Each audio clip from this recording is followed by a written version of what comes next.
Hello, party people. How's everyone doing? Hope everyone's doing okay tonight. Not gonna lie, I'm pretty tired, but we're gonna do something.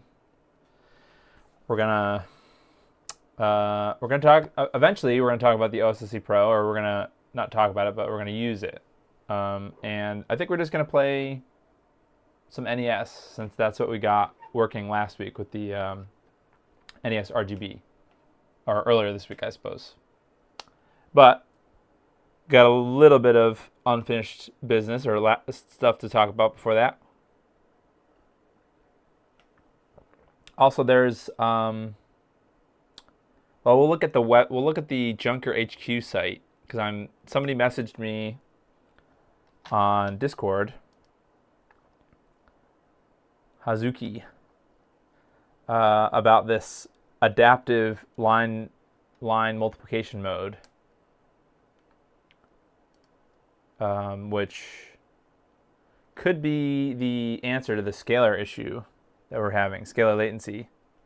But we'll talk about that.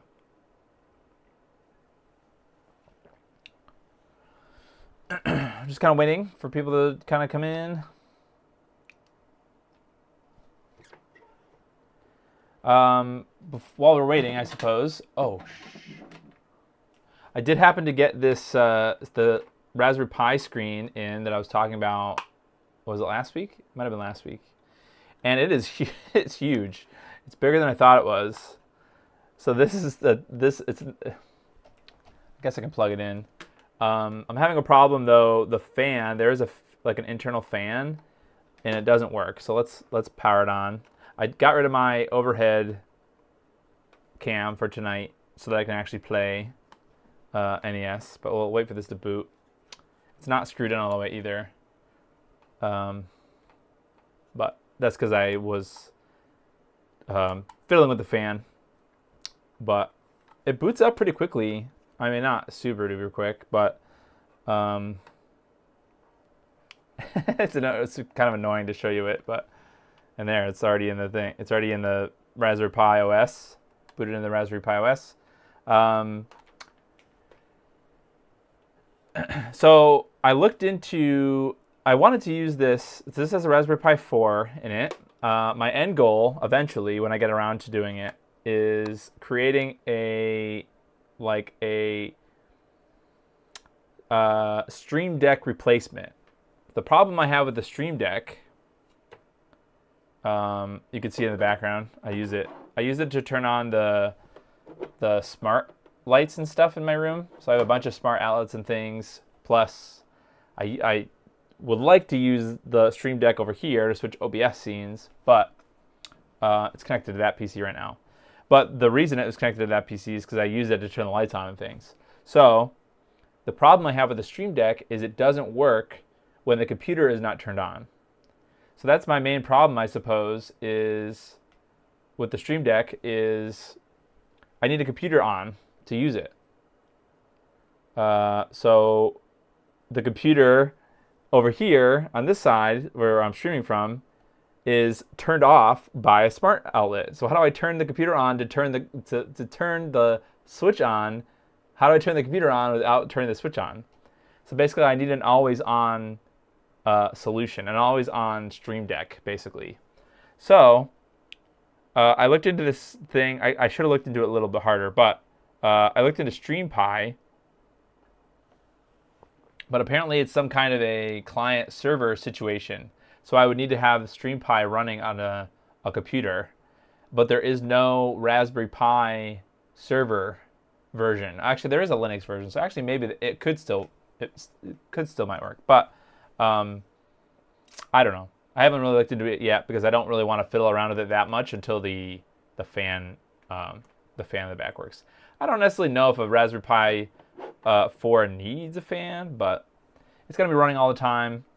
And I just, oh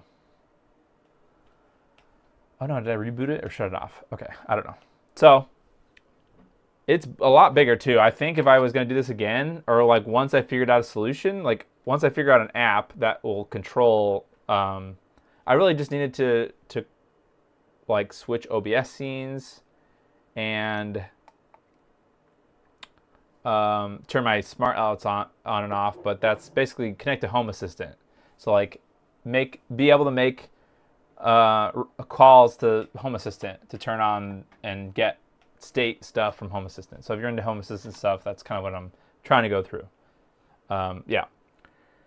So I don't know how I'm going to do it, but I got to figure it out. Even if it means like, making my own something, app or something, or web page or something that could do it. Because everything, in theory, everything that you can do on a Stream Deck, you could just do through an API call. So if you had some kind of a web app that was always running or always up, you could just have that make the calls to the stuff. So, but we'll figure it out. So that's the first unfinished thing. I don't know if I talked about this last time, but I got the wrong ATX or Pico ATX power supply for the Micro 8088. I did get the most recent one, or the right one, I suppose I should say. So the Micro 8088 backplane has an ATX power supply connector on it. It's in the very back there. I'm sorry, I don't have my overhead thing. You can see it. It's got the ketchup and mustard cables coming out of it in here, back there. So I got the 24-pin one, which is, if you go to the Pico PSU, the mini box Pico PSU site, the 24-pin, which is the larger ones, are the XT. It's at the end of the name of the power supply is something like Pico ATX 160 watt or something, and then XT. And that's the ones that have the larger connectors. You have to get the ones that don't have the XT. So I got one of those, and so I just was testing it out. And it works pretty good with how the Micro 8088 is right now. Also, I placed an order for another set of 2 cards for the Micro 8088. The XT IDE, which will be the hard drive basically, so storage to have like games and stuff loaded and DOS on it, and the floppy card, I guess, for a floppy drive, but it's also the serial port, so you can use a mouse, I guess, for any games that support mouse. So that'll be the next group of cards that I'm going to be building. My goal, I'm pushing up my goal. So my goal was that I was going to finish the Micro 8088 build by the end of this year. I'm pushing that up to before Retro World. So Retro World is a local retro game convention to me, and LGR, Lazy Game Reviews, is going to be there this year. I think that's the first time he's going to be going to Retro World is this year. So my goal is to completely finish, and it's in August, I think. So my goal is to completely finish the Micro 8088 build and bring it to Retro World and try to get LGR to sign it. That's kind of a tall ask, but I think that'd be really cool. Including one of the finishing touches for the build is going to be an acrylic side panel. So I don't know where I'm going to get the acrylic side panel, because it has like specific dimensions and it needs screw holes in a specific spot. So if anybody's watching this later on and you know of any good places to get acrylic cut and like mailed to you or whatever, please let me know.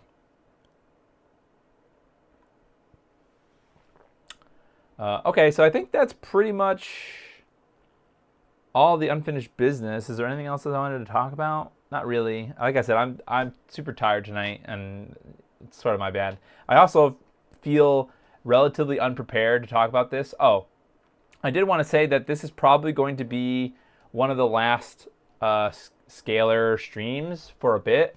Like, not that these were really reviews, but it was like me exploring the functionality of like the Morph and the RetroTink 4K before that, and then the OSSC Pro.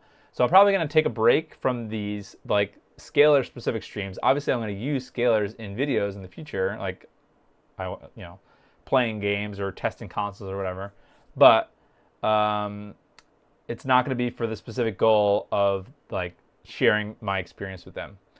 At least until the analog bridge comes out, which I don't know when that was supposed to come out, or at least Hey Bartleby, I don't know when information was supposed to come out about when the analog bridge is supposed to be released, but yeah, I'm not really sure. They're just kind of biding their time, which, that's sort of one of the downsides of them releasing the morph when they did.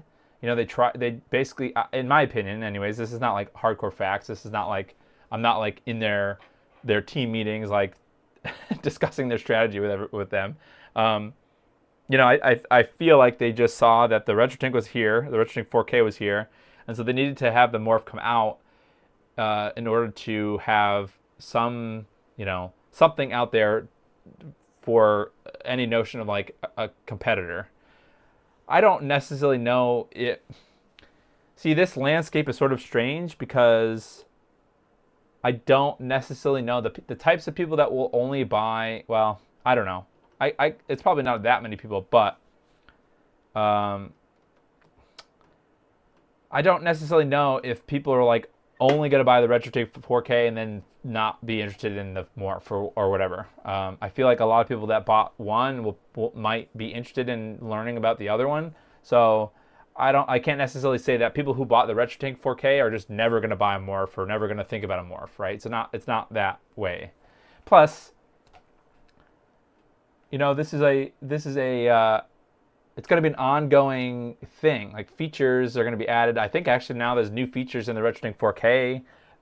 Mike Chi talked about his I don't even know enough of the bisexual lighting, bro. Yeah, well, it's the best I can do. I have I have a way to control it, but this is the easiest thing was to put it on a rainbow and forget about it. I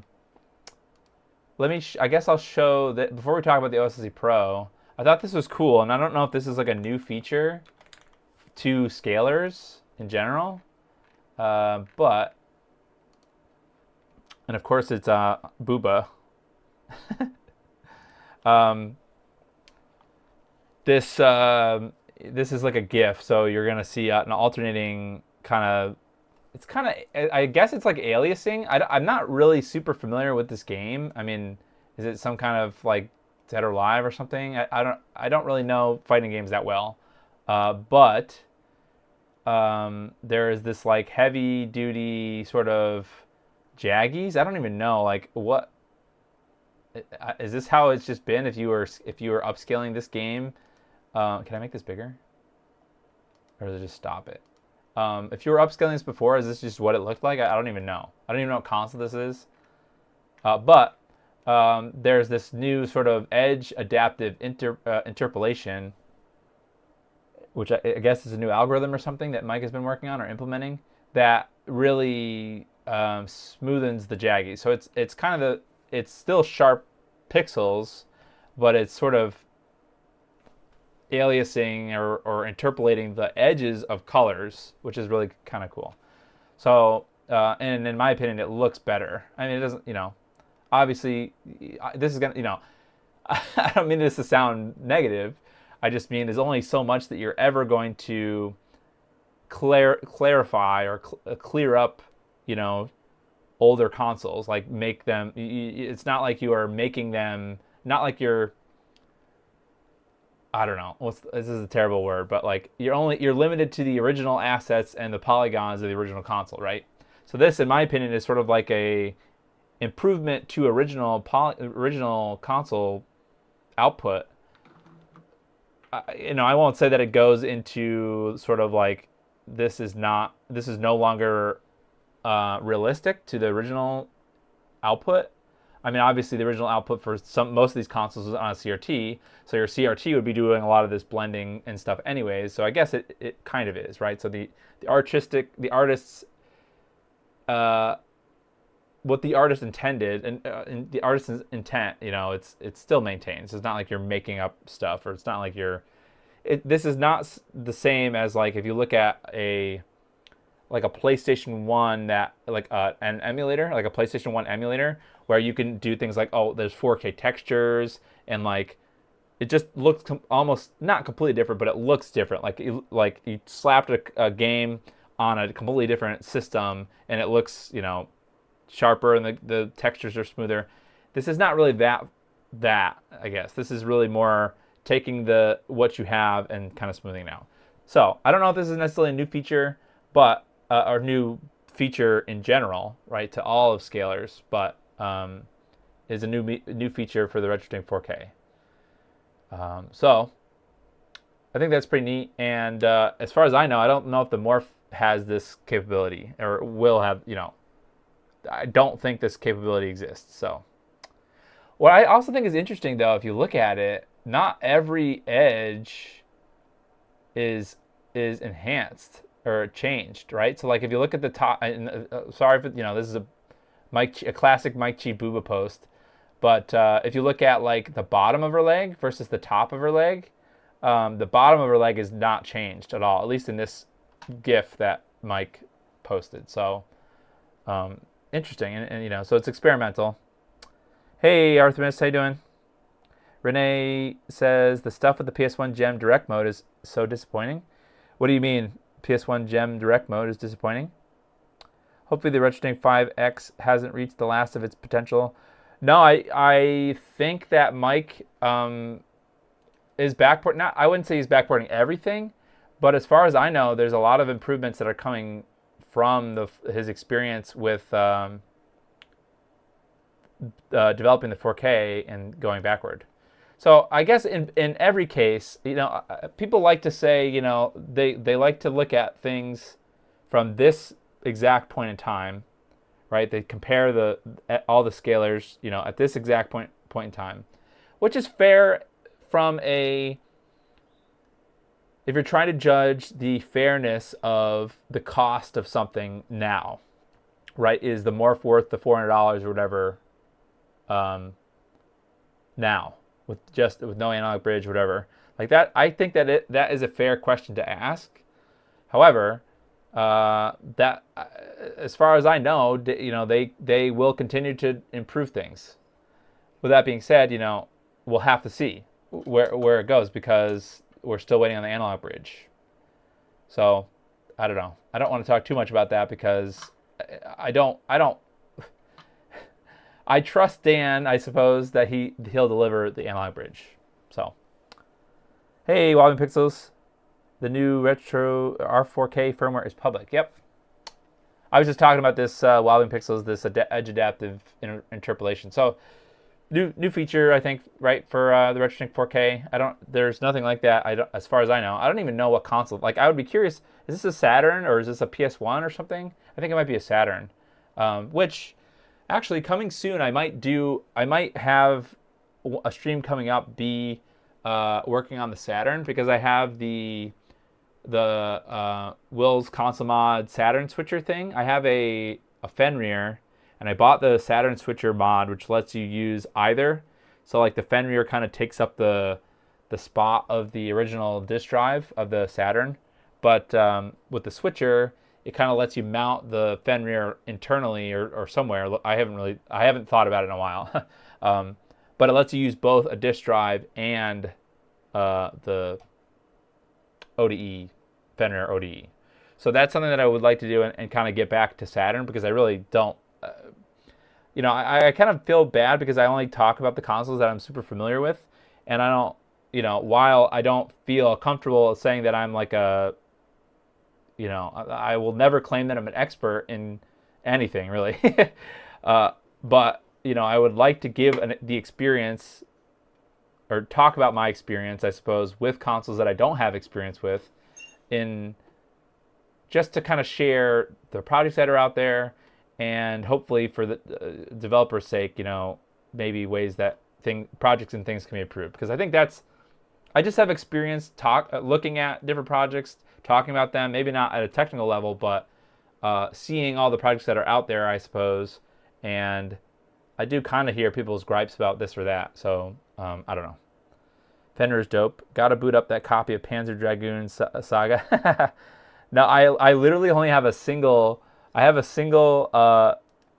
Saturn game, and that is Tomb Raider. I bought it because I wanted to test the Saturn switcher. PS1 DOA. Okay, so I could bust that out. I didn't test the PlayStation at all with the Morph, surprisingly. So again, it's just to kind of reiterate, this is going to be like the last, for now, this will be the last kind of scalar specific stream. But it's really, actually, this is really an excuse for me to use the NES with the OSSC Pro. Although Brandon Arnold, who's the person that let me borrow the OSSC Pro, said I could keep borrowing it. I don't feel great about just indefinitely borrowing it. I mean, if anything, maybe I would just buy it off of him if he doesn't feel like he wants to use it. I was considering buying one anyways. So Brandon, if you're watching or whatever, that's something. I don't mind having it for the future. I'll stop talking about that, and we'll kind of transition to OSSC Pro stuff. So somebody in my Discord mentioned, I talked about that already. Hazuki mentioned this adaptive line multiplier setting for the OSSC Pro. So if you missed the original OSSC Pro stream, I kind of was disappointed with the OSSC Pro, the scalar mode. So there's kind of two modes. Let me just go. I'll bring this up. No, not that. This is the Junker HQ, which I guess is Artemio is the person who does. I've heard of this site because I use this site. This is like not just this site, but like this Junker HQ has a bunch of different documentation on it, and it houses the original OSSC documentation also. So now it has the OSSC Pro documentation, but there's all sorts of stuff. And I think Artemio is the one who hosts it or something. I'm not really sure. If anybody has any information about who is behind this site, let me know, because it's a cool way, I think, to kind of keep all the documentation for these scalars in here. Anyways, so we're in the OSSC Pro documentation, and there's this chart here. This is what I probably should have done the first night that I had the OSSC Pro. This getting started section. So there's these. Let me try to zoom in on this. PS1 Gem direct mode still doesn't work with the RetroTink 4K. People have suggested they add a line buffer to smooth the signal. PixelFX believe the scaler should be updated instead. Does it really just not work? I didn't test the PS1. I think is the only digital console. Oh, and the Dreamcast. I didn't test the Dreamcast. However, there is an update to both of those. Actually, no. Oh, so actually another thing that we could do is I have the Dreamcast or the DC Digital V2. I believe I have one of those. So the DC Digital V2 is the version of the DC Digital that is it has different hardware than the original one, so it does support the PixelFX stuff, whereas the DC HDMI, whatever. So the second version, I think I have one of those. So I could either upgrade my DC HDMI to that, or probably what is more likely is I'll just buy a second Dreamcast and leave that alone and just put the new one in there. But there's a bunch of updates now for those other, so the PlayStation 1 digital, I believe, the DC digital, to add that direct mode to it, because I think it was only in the PlayStation 2 before that. All right, sorry, I'm getting off track here. Matt and Mark's created the wiki. Okay, interesting. So they're just hosted by the Junker HQ. They introduced their own direct mode standard. PixelFX did. I could have sworn that they tried to use the same stuff that Mr. used. Although I'm the wrong person to talk about this, and to be clear, I'm never going to defend them. The end goal should be an open standard. However, I understand that some people may think that because they are competitors, they may not want to cooperate, or they may want to leave things so that people have to choose their stuff, like the PixelFX stuff. I don't believe that Dan would do that, but I don't know for sure. And the end goal should be that these things are a standard, as standard as possible. So like direct mode to me, still in my head, is sort of still fuzzy as far as what it is. Right? So like, is direct mode isn't necessarily like, oh, it's a digital representation of the original the original resolution of the game, but it's more than that or less than that, right? It's not even. I think that direct mode doesn't even go through any of the scalar stuff, right? So it's not like it's digitized. It's I don't know. See, I'm the wrong person to talk about it, but I think that it's just being an analog to digital converter and not going through additional steps to kind of make it form it better, make it a better HDMI signal, I think.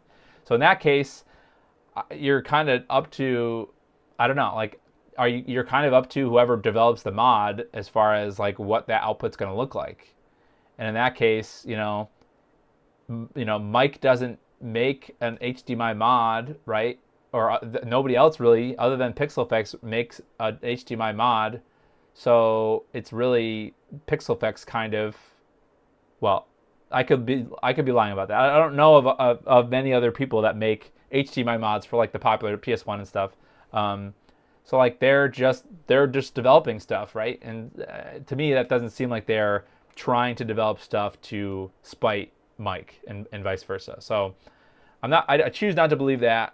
There's no really evidence that I can see. So it's just early days, I would say. Still, there's a lot of stuff. It's unfortunate that they chose to just release stuff when they did, instead of it being fully fledged out. But I don't know. We probably wouldn't have gotten any of this stuff. If people wanted to wait for everything to be polished, all the direct mode stuff to be working, we probably wouldn't have seen it this year or next year. We probably wouldn't have seen the morph or any of these updates to these mods until, it takes a really long time to develop this stuff. So, and I suppose, well, this is a terrible thing. I had an old boss that used to say, let the customers test stuff. Our customers in the software company, so, which is really kind of terrible, but it's also semi okay business practice, right? Because many people looking at something is going to find bugs faster than even your team of skilled QA people. That's just my 2 cents. Hey, Brandon. Yeah, okay, Brandon, sure. I'll talk about it. It makes sense if you don't want to use it or whatever. I can, we'll talk about it again tonight, but I don't know. It's maybe they changed I don't think that they're going to drastically change the menu, and that's one of the big things I didn't like about the OSSC Pro last time. So, but yeah, just crowdsource. Devin, you say that it's sort of a negative thing, but I don't know, man. This is not like Sony or LG or some multi-billion-dollar company that has all these teams of technologists working. This is 4 or 5 people, and even if they're the most, even if you're the person that believes that team is, they're jerks or whatever. Let's say that's you believe that I don't know, Dan's a jerk or something. They're still people, and they're still working on a product that they intend to sell, but so there's only 4 of them or 5 of them. Again, every time I say that there's 4 or 5 people, whatever, on PixelFX team, and then I realize that Mike is by himself, it makes me. But still, the amount of people, that's not hundreds of people, right? You don't have hundreds of people to throw at a thing. This is news. Pretty much, you can say that this is new technology. Really, it is. I mean, it's not new technology, but it's new hardware, new firmware to go along with that. You can't say that it's not, because it's literally brand new as of this year. So they're still working on stuff. Yeah. I figured, Devin. I just was giving you a hard time, but that's the reality is you let. Another unfortunate thing, I suppose, is I don't necessarily know if Dan takes a lot of, well, from my experience with Dan, right? Because I have talked to Dan outside of, privately, I suppose, and sometimes, he has brought up where he talks about people that have said things, and he takes a lot of stuff really personally, which is unfortunate. Not unfortunate like that's a bad character trait for Dan to have, but that is a normal character trait for somebody to have especially if you're on Twitter, right? Twitter can be really brutal. You put your heart and soul into making something. If you're a content creator or something, you put your heart and soul into working on even electronic projects, whatever, electronic projects, editing a video, just trying to get a following, and then all it takes is one or two bad apples or one or two bad comments toward you, and you feel like absolute garbage, and you take it absolutely personally, even if it's just a couple of people, versus like the mountains of fans, like mountains of positivity. The one or two people can absolutely ruin your day, and that negatively affects you for a really long time. So I think that more people need to realize that it's not. Be kind. Even if you're not happy with something, try to be kind. Do the best you can to be kind to other people. That's my motto. So just kind of sucks to spend money on products that should work together but don't, because companies don't either. Yes, I don't ever see there being a day where there's like a Pixel Effects and RetroTink kind of joint collaboration or something. But I think it'll get there. I think if it's true, right, that Mike needs to update something, then I don't think that's necessarily a negative thing. Sure, it sucks that, there's so much, it's very nuanced, right? Because if, let's say, for example, the update, the direct mode update is a good update, right? It's a standard. It's an open standard, whatever, that can be applied to a bunch of different consoles or something. And this is what people want to use going forward. And then it just so happens that Mike's scaler doesn't like that, which is not necessarily a bad thing. Not you know what I'm trying to say. Like, it's not. Don't treat it like, oh, Dan is like trying to slight. At least I don't view it that way. It's just something that's going to have to come and be addressed in the future, I guess. So, all right, let's go up, because I missed a lot of. They made their own standard. They said it would be open, but no date. Okay, so it's possible that there is. Well, I guess that's what I was saying before, right? If there is no standard, then what? Who makes the standard? So Pixel Effects making a standard. I suppose the Mister is the other one that has a potential standard. And as far as I know, that's not going swimmingly either. At least with the Morph, it wasn't. So. Yes, I agree that there should be some kind of an agreement, a community-wide agreement, but how does that start? How do you start that? Shouldn't advertise the feature if it's not in. Yes, I do agree with people that are. Yeah, it's difficult, right? Yeah, it's sort of the I keep bringing up. I really do. I do like Make Megahertz. Like, I don't keep bringing this up because I just bring it up because it's a convenient example. The Stellar thing, which over time it got the features that he said, but it was like when it was first announced and pre-orders were live, like all the features weren't ready yet. So I don't know, just a weird example, but it's an unprocessed signal as possible, I think, so the scaler does all the work.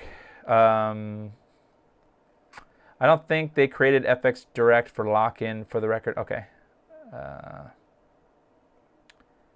They're just not the best at ensuring goodwill with this relatively small community. Yeah. Well, yeah. I don't. Another thing I suppose I'll say, this is going to be the OSSC Pro stream. I will bring this up in a second, but I don't know how I got on all these tangents. But when you are the developer, when you're a small company, not even a developer, when you are a creator of anything, right? Content, electronics, whatever, anything. In my opinion, it's better to iterate fast, right? To take the chance on the product, right? To make something, I suppose, and not necessarily as fast as possible in a negative way, not like to rush through it like as fast as you can, but is not helpful especially as a company where you need income to exist. Like, I don't need income to exist in this sort of situation, right? I don't. I can, if tomorrow I decide that I don't want to stop streaming or whatever, I never want to go on Twitter again. I know that sucks, and I love this hobby, so it would suck real bad. But like, I have a full-time job, so I would be okay. But like the Pixel Effects guys, that's their job, so they need to come up with something to satisfy the claims, right? They need a direct mode. They need a direct mode to work. They need to build that, right? They can't wait for a standard. And to me, that's how I see it, right? They're making something rather than making nothing, or spinning your wheels, waiting for a I don't know, some kind of a round table of discussion of people from Mr. or Mike, and like, that's just not going to be possible now. That's not to say that in the future things can't be updated to be an actual sort of standard, but they have to make something now. So that's how I see it. And people might take that as a negative thing, but that's just the reality of their work, their effort, right? They have to make something versus making nothing. So the people demand tea. I'm sorry. Tough love criticism should absolutely, Devin. I think while avoiding being mean or not, constructive criticism is one thing, right? That's valuable, but bullying and teasing and all these other things, I think is no place for anyone. Dan's side or Mike's side or anybody's side. Like, that doesn't, to me, I hate when I see that. I absolutely don't. No, that is my least favorite thing about the entire hobby, is the entire community, is when people are teasing, and even if they think it's just a casual thing, like throw a clown emoji at the end of a statement and just makes it fun or whatever. Like, it's toxic. That's what it is, I think. Not to say that I'm not against fun. Like, I think people can have fun, but it's very harmful to people's mental, and that's not a good thing if you want the stuff done, if you want stuff to work well. It's not good to have just barrage of negativity. That's in my opinion. So I won't stand by anything. It's yeah. That's just my opinion. People demand tea. Okay, all right, let's shut up and I'll talk about this thing. This is what I've been trying to talk about. Okay, so let me make this big. All right, so this is what I should have done. This is the thing that I should have looked at, right? So in my first OSSC Pro stream, I immediately tried to use this scalar mode, which I guess there's two different columns here, but one's for frame lock and one's for no frame lock. So I guess the frame lock version of scalar mode is the fastest, but it's it's about a frame, which I don't know if that is that all. I don't. It's something, right? Or at least maybe I was in this 1 to 2 frames, whatever. It's like I don't know. I was in some scalar mode where I could definitely feel like there was some latency, because I was trying to play Super Mario or Super Mario World, whatever, and like I was having a hard time jumping on those stupid flame skull things. So I think that's where I was over here. It was in this scalar mode, but it was like, it wasn't like I without equipment to test it. I couldn't really give you the exact numbers, but it was, I don't know why it says, I don't know. I was feeling some kind of latency. But then there's this other mode, which is called this, so that's scalar mode. That's one part of the UI. And actually let's bring up the, so let's turn on the NES, and I'll bring up the capture. It's here, right? Or is it this?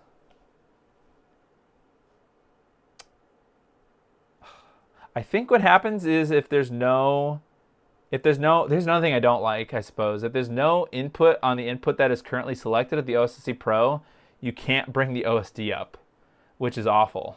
You could use the screen, I guess, but you can't use the OSD, which, like, what's the point of that? I don't know. That's just a gripe. So let's select, so let's go, I think it's this AV2 and YPPPR. I didn't charge any wireless controller, so I'm just going to use a normal controller. So let's pull up like Mario Brothers. Something simple. Oops, shoot. Oh, let me reset. Ooh, let's do the in-game reset. I think it's start, select A and B. Yes. Nice. Okay. B. Oh, you know what? Gosh, I'm in the weird 4K mode. So here's another thing. My scaler does not like. I know I mentioned a couple of streams ago that I was going to try that 4K 4x3 mode, and I don't think it's going to happen. No. Return. Oh wait, is this the wrong mode? Okay, maybe it was not in scalar mode. Although maybe it resets every time. Okay, here we go. Scalar mode, and then we go to scalar output. What is this? Oh, you know what? I bet you that filter is still on there. I don't know what is happening with the. No, it's not there. Doesn't it look strange? It's like down, too far down. Is that what? Does that make sense? Is there a way to reset? Can I reset completely the?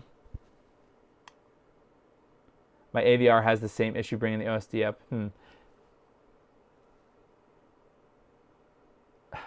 See, okay, I need to figure out how to. Can we like reset this?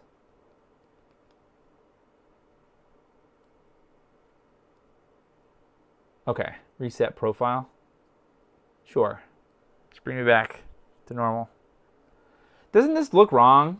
Like, let's get into the game. The menu, this menu here is like down. This is all like default. All the default settings. I can't even look at Super Mario. Super Mario is down here somewhere. Well, I think this is it. Oops. Oh, what? Maybe this is a flash cart issue. Maybe not. Yeah, I don't know. Excuse me, that's strange. But here's Super Mario. Oh, let's just do one of these. I can't tell. Really, does the EverDrive really cut off the end of these things? Okay, whatever. Super Mario Bros. And Duck Hunt, sure.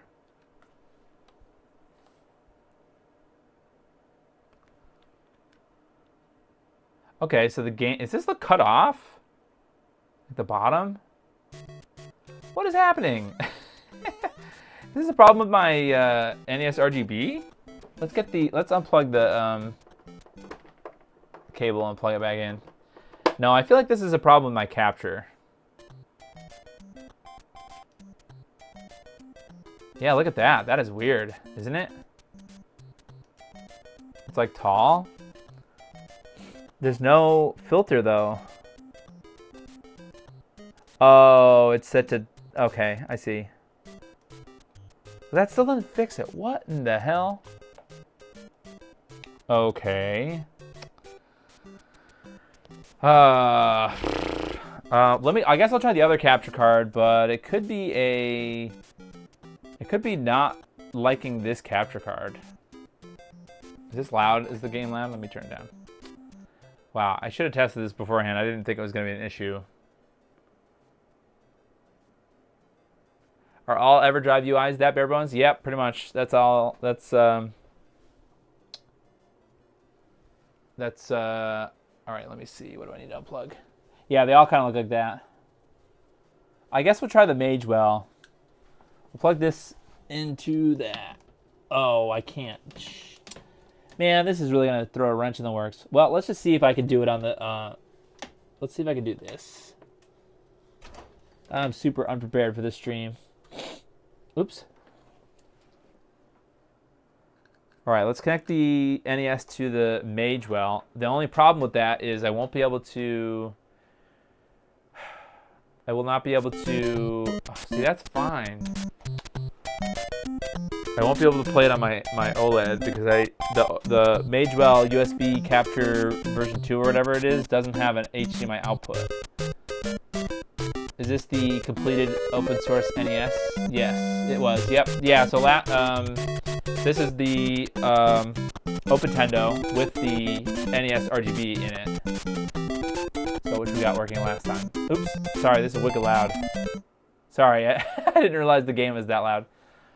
Okay, so this is working fine. Or looks fine, right? The squareness of it.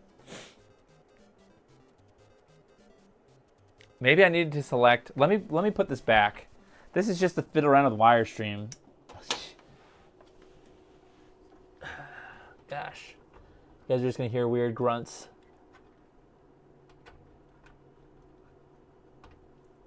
Okay. Maybe I have to select the exact resolution for it to work. All right, let's try 1920 by 1080. Go. Why does it do that? Oh, the SNES EverDrive. Okay, interesting. I only have the SD to SNES, or the FX pack. Is that what it's called? Well, I have the EverDrive N64, and I thought the N64 EverDrive looks similar. I can't remember now. What the heck is going on, though? Why is it square like this? Only on this capture card. Like, this capture card hates it. All right, I have a second one of these same capture cards. So let me try that. Let me try plugging it into that. I should have done this before.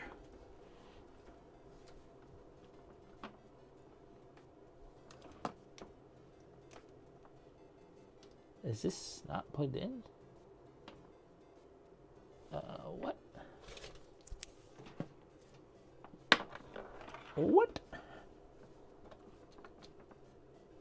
Okay, so I unplug this. Take this, and I plug it into this.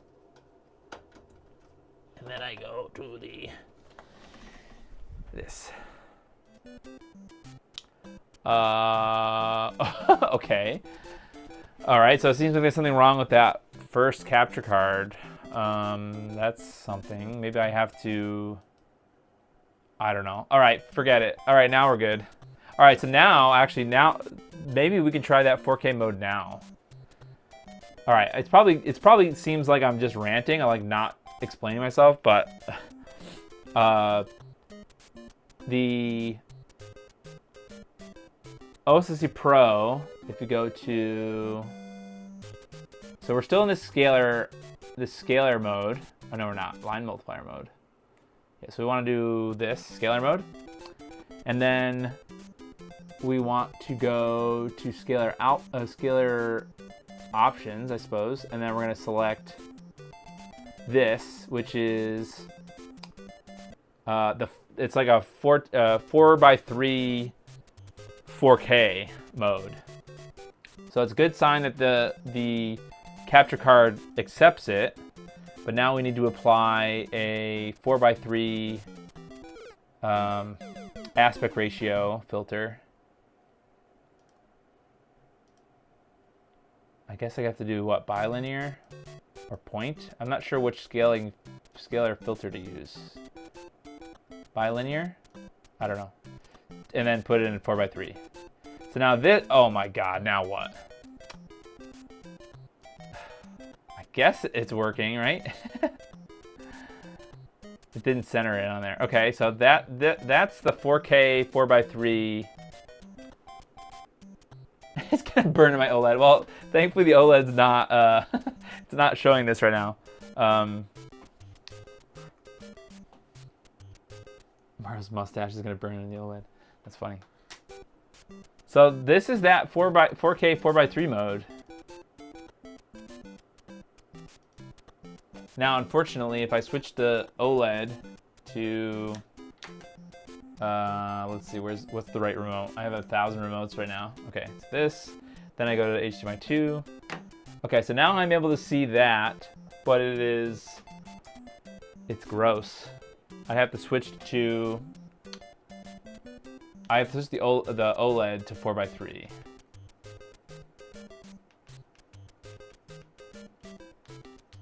Which is where?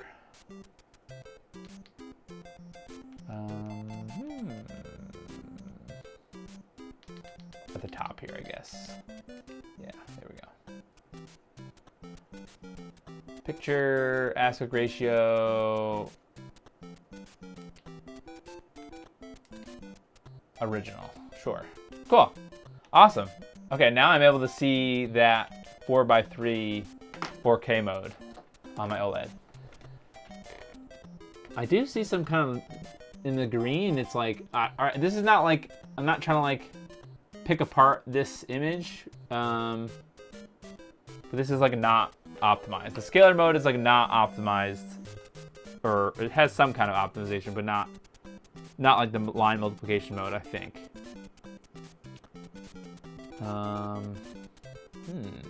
Edge threshold, motion adaptive. See, this is one of the problems I have with this this menu, I suppose. But also, you know, like, I don't know. There's no, are there profiles for this?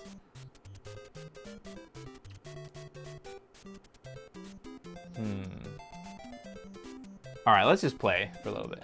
Let's play the first level. Actually, I'm about to die. Area or point? Okay, let me see.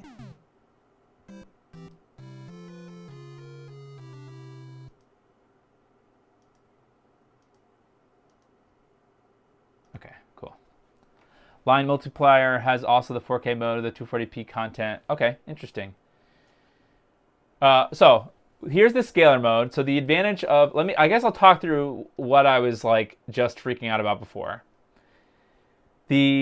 I'll let the demo run. That's a good idea. Okay, so like I was saying, there's two modes. So if you go to, if you just boot it up, if you boot the OSSC Pro up and you go to, oh, I should get rid of this text too. And you boot it up and you select the right input, right? So I'm using component cables. So this is AV2 YPVPR, right? So fine. Then the next step is you go to this output options, and you select, I think by default it's on that line multiplier mode, but we switch to the scalar mode, right? So we're in the scalar mode, which to me is like the mode that I would want to use the most, because it's the least, it's like the least like the OSSC Pro, the original OSSC. So then you have, in order to change the scalar mode options, you've got to go to the scalar options menu, and then this is where you can set the output resolution.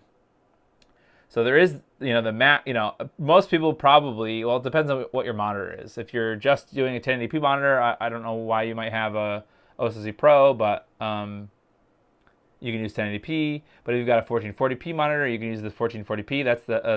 That's the whatever the output of the console is, but in a 16:9 frame, right? So if the console is outputting 4:3 content, it'll be still 4:3 content, but it'll just be in a 4:3 frame, or no, 16:9 frame. So like basically it's adding black bars to the edges of the 4:3 game. So I think, from my understanding, is it's done that way because 16:9, most modern flat screens, right, they want to be in that 16:9 mode and not 4:3 mode. It adds a little bit of latency. In general, I think, not just the OLED that I've got, but yeah, I think it's extra processing, I believe, for them to be in 4:3. So they want to be in 16:9 for the most part. But there is this, the biggest option, which, let me look at what's the resolution of 4K? It's like 3860 or something by 2160, or I'll just look at what I'm just off screen looking up this. It is 3840 by 2160. So 2160 is the height measurement.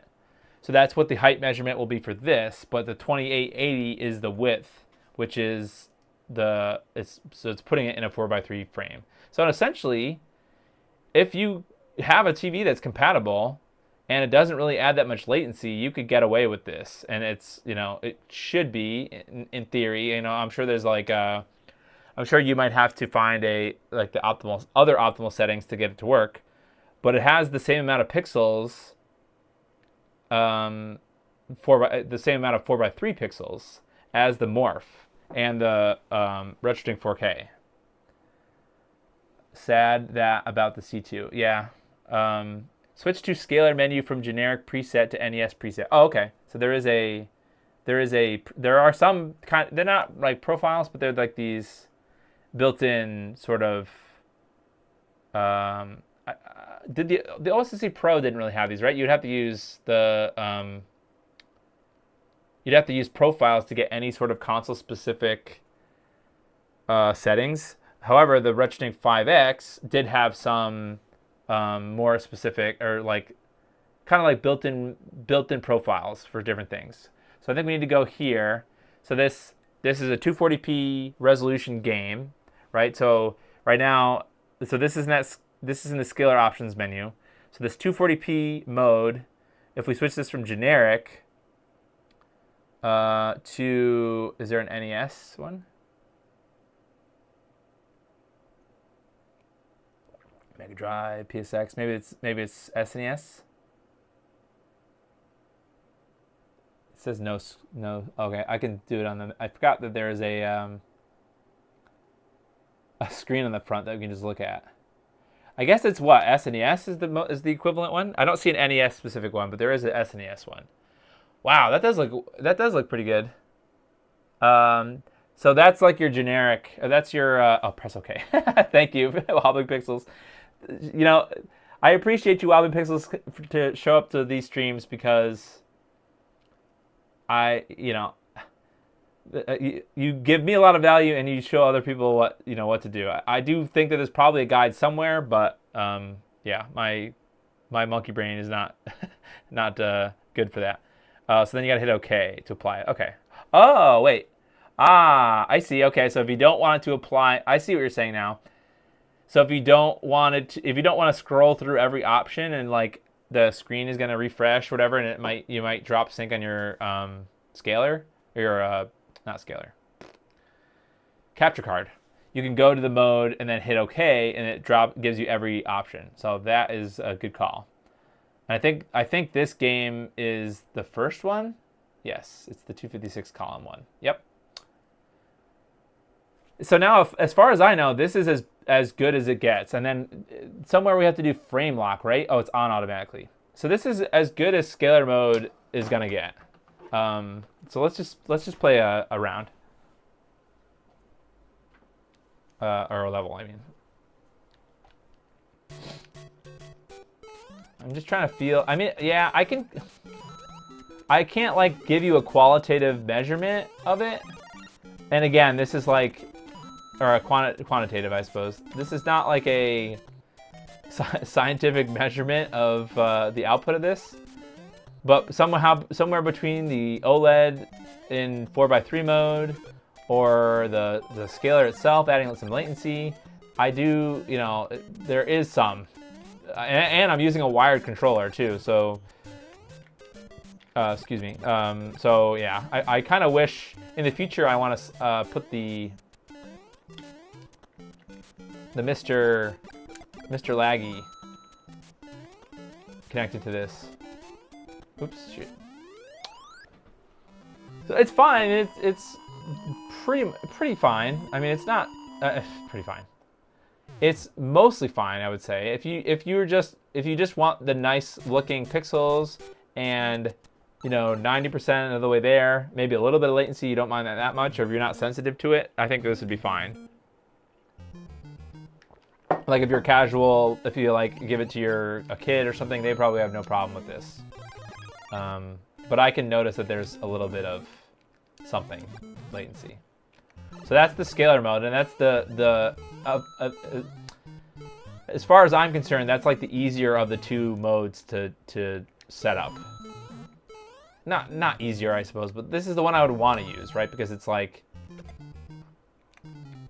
you just choose the resolution, and then you just choose, for whatever resolution, you choose the quote-unquote profile that you want to use. Not generic. You select one of the consoles. And that will give you, pretty good output. I mean, this looks good. If you didn't tell me that this was from the OSSC Pro, I would not be able to say, oh, yeah, this looks like it's coming from the OSSC Pro, because it looks like it would be coming from the more for the RetroTink or something. At least, obviously this is a bad example because the NES is like, oops, why did I choose this one? The OSSC, or the NES is like, it's just raw raw pixels, so it's not really like, no deinterlacing or anything. Did I just go through that block? That was weird.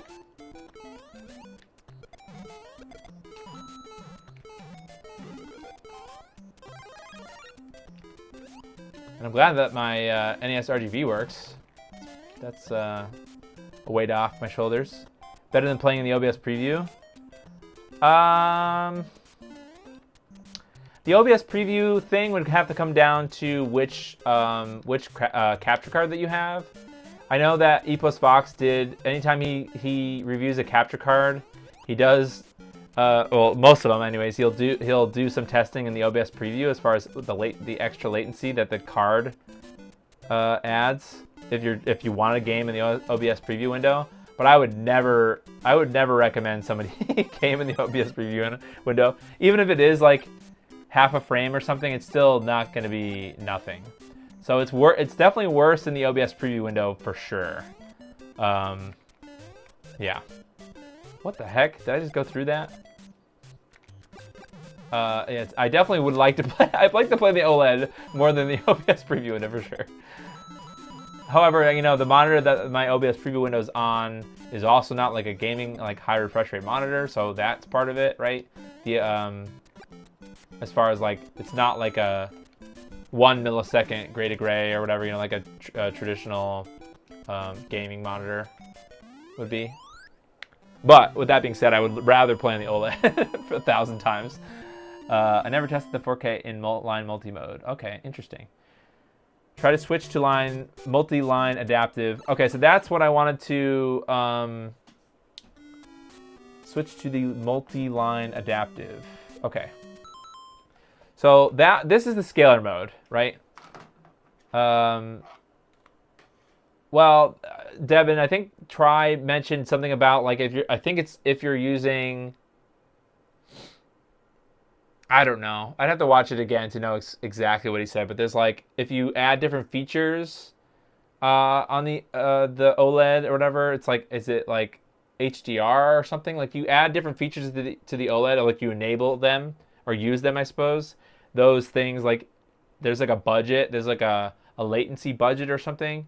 And if you add features like you enable HDR or you enable 4:3 mode, or whatever, it eats at that latency budget, and that like there's some specific combination of settings that make it like really, I don't know, it adds a bunch of latency or something. You'd have to go watch that for sure. So basically, long story short, Try who was one of the people from My Life in Gaming, he chose an LG C1 OLED, which is the older, there's the C3 now, but he chose the C1 over a C2 because of that issue. The C1 didn't have that 4:3 latency issue, so that's why he chose the C1. Okay, let's black frame insertion and VRR. Oh, VRR. Isn't that strange? How like turning on a feature that you would expect to like. I guess it doesn't. I don't know. It just kind of reduces screen tearing, I suppose, not necessarily at lower latency. Okay, so now let's try out the other mode. You said try to switch to multi-line adaptive. Is that a setting in here? Wobbling pixels? Let's see, scalar. Because there is this other line multiplier options, because that is this what you're talking about? This is for the other mode, the line multiplier mode. I don't think we're there yet. I wish YouTube would let us do no latency 4K streams.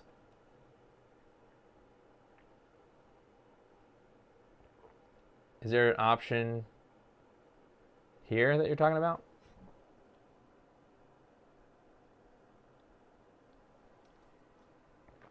Multi-line adaptive.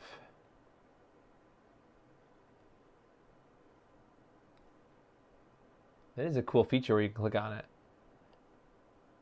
First output mode, line mode. Okay, so let's switch back to this is what you're talking about. So operating mode, output mode. All right, so let's see that first. So that's it. If you don't, this is one of my problems with this setup. The menu setup is like, it's very confusing. Okay, output mode. No, output mode? That's here? Oh, output mode. The first output mode. Okay, this here. I'm confused.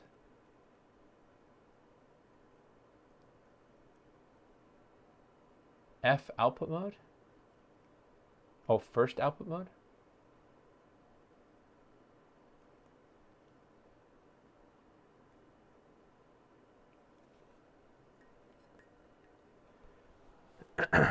Smooth out the when you are still in scalar mode. Huh, I don't know what your where this DFP output mode?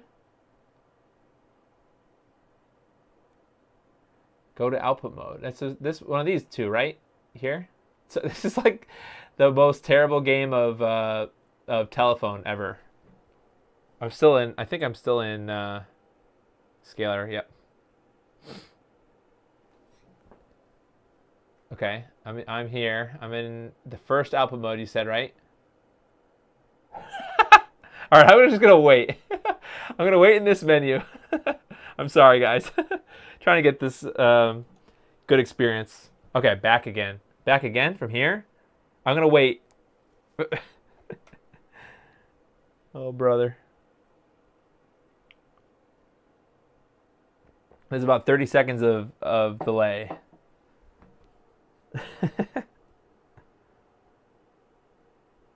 Access output. Switch to line multiplier. Access output. I don't see that option. Okay, go back. Output this. Switch to line multiplier. Yeah, this, right? But that switches me into line multiplier mode, doesn't it?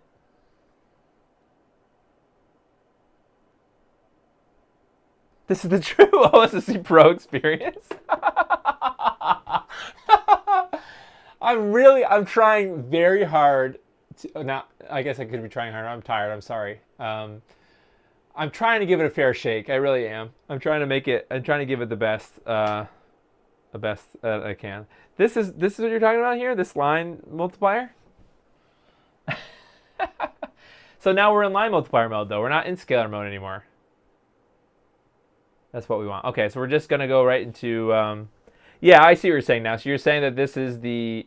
Okay, I misread what you said before. You are still in scalar mode. So, okay, this is an absolutely terrible segue. But this is where we wanted to go. Now we're going to talk about the line multiplier mode. And actually, let's go back to... oh my god, did my phone overheat? My phone overheated last week. Oh, gosh. Charging on hold. Okay, I need to disconnect my take my case off my phone. I don't know what happened. My phone disconnected? That's weird. Okay, I think we're back. Okay. Oh, it's awful. Okay. Let me switch my screen so that I can read this too. So there's this pure line mode, pure line multiplier mode, and then adaptive line multiplier mode. And that's what the person in my Discord messaged me about. So there's this other mode that I didn't do last time. So it's like an in-between or something. So I don't know. How do we enable this? Adaptive line multiplier mode. Okay, but in the meantime, we can go back to the OSSC Pro and fiddle with the line multiplier settings. So this line multiplier mode is essentially, excuse me, oh, I need to get rid of the filter. This line multiplier mode is basically like we're using an OSSC, like an original OSSC, kind of. Like all the settings are kind of similar to how they were with that. Okay, so let's try, so now let's get back out of here. So all we need to do is enable this line multiplier mode. I don't think there's a third mode, right? Okay, so it's automatically in line and adaptive. Okay, so let's go to the line multiplier options now. So that's, I guess I want to make it clear, output options is how you change between line multiplier or scalar mode.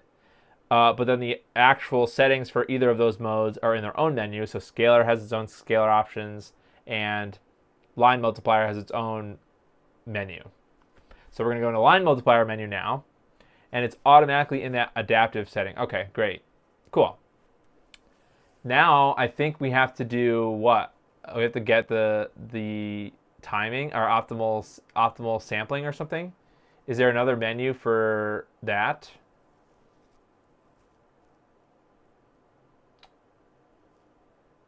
I don't know how we do the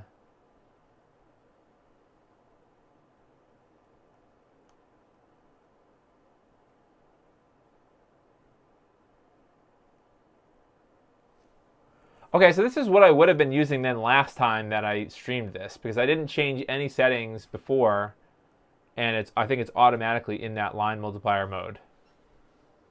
Okay, access adaptive LM options. Pure line multiplier mode is the classic OSSC. Okay, got it. Okay, makes sense. So we're not quite in the original OSSC. It's similar in the sense that I believe you have to choose a line multiplier mode for a specific resolution. So like on the original OSSC, you would have your, like, choose a profile. So let's say you load the NES profile, but then you also have to choose the output. So like line 3x, 4x, whatever, or I don't know, what did the OSSC go up to, 3x, 4x? You have to choose the line multiplier for the resolution of the game that you were playing. So that would be, in this particular case, this is a 240p game. So let's crank this line number up. Let's see how high it goes. Or actually, I should press the button, huh? Well, look at that. Oh, yeah, look at that. We can go all the way to line 9. Heck yeah.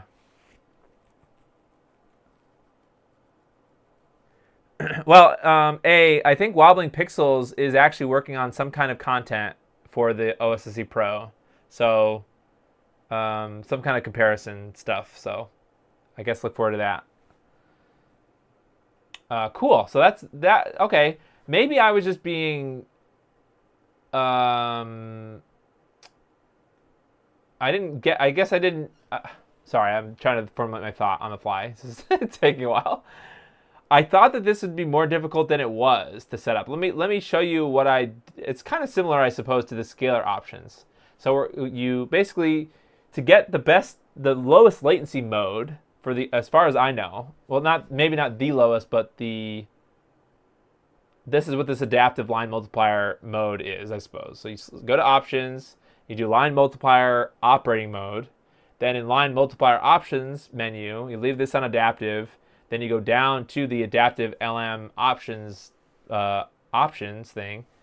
Then it's kind of like the scalar mode where actually, first you have to choose you could do it in either order, I guess, but for the specific resolution, so I don't see why there's any reason why you couldn't just crank every single resolution up as high as it goes, right?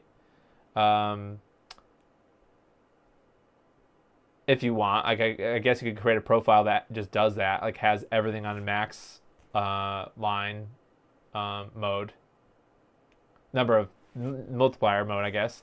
Then you choose the profile or the sampling, optimal sampling, whatever, down here under that same resolution. So 240p, we're going to choose the SNES one again. And that's really it. It really isn't that many options. So now let's check this out. Let's play like this. OSSC review. Okay, yeah, so it's a review. Okay. Okay, so let's try this now. Definitely lower for sure. Like, I won't say it's night and day, but there's at least I can't put a number to it, but I could feel the latency in that scalar mode. I cannot feel anything in this mode. And it looks like we're getting actually, oh wait, is this so because we're in that 9x mode or whatever, this also, it should be that 1440 or the 4K 4x3 mode. So I need to turn that filter back on. And then make my screen smaller.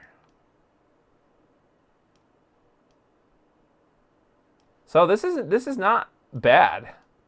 to be honest. I mean, you get the I don't understand then why is there a why is there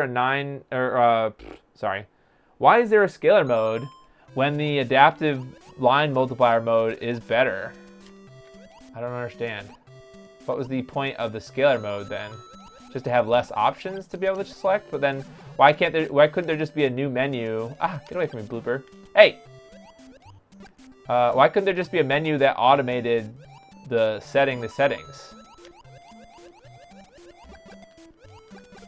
I don't mean to say that like a jerk, but this is where it's at. If you're at the OSSC Pro, this is where it's at. Of the two modes that I chose, I guess. Between the scalar and this mode, this is better. And it looks as good, right? Make it 1 week. Wide boy. That's funny. Yeah, I had to add the filter back. So this would be cool to have on my Stream Pi. Have the ability to add or disable the filter. Although I guess this would just be, it would need to be its own scene in OBS. Okay, let's try a different game. How about I've been itching to play Mario 2 for a while. Oops, shoot.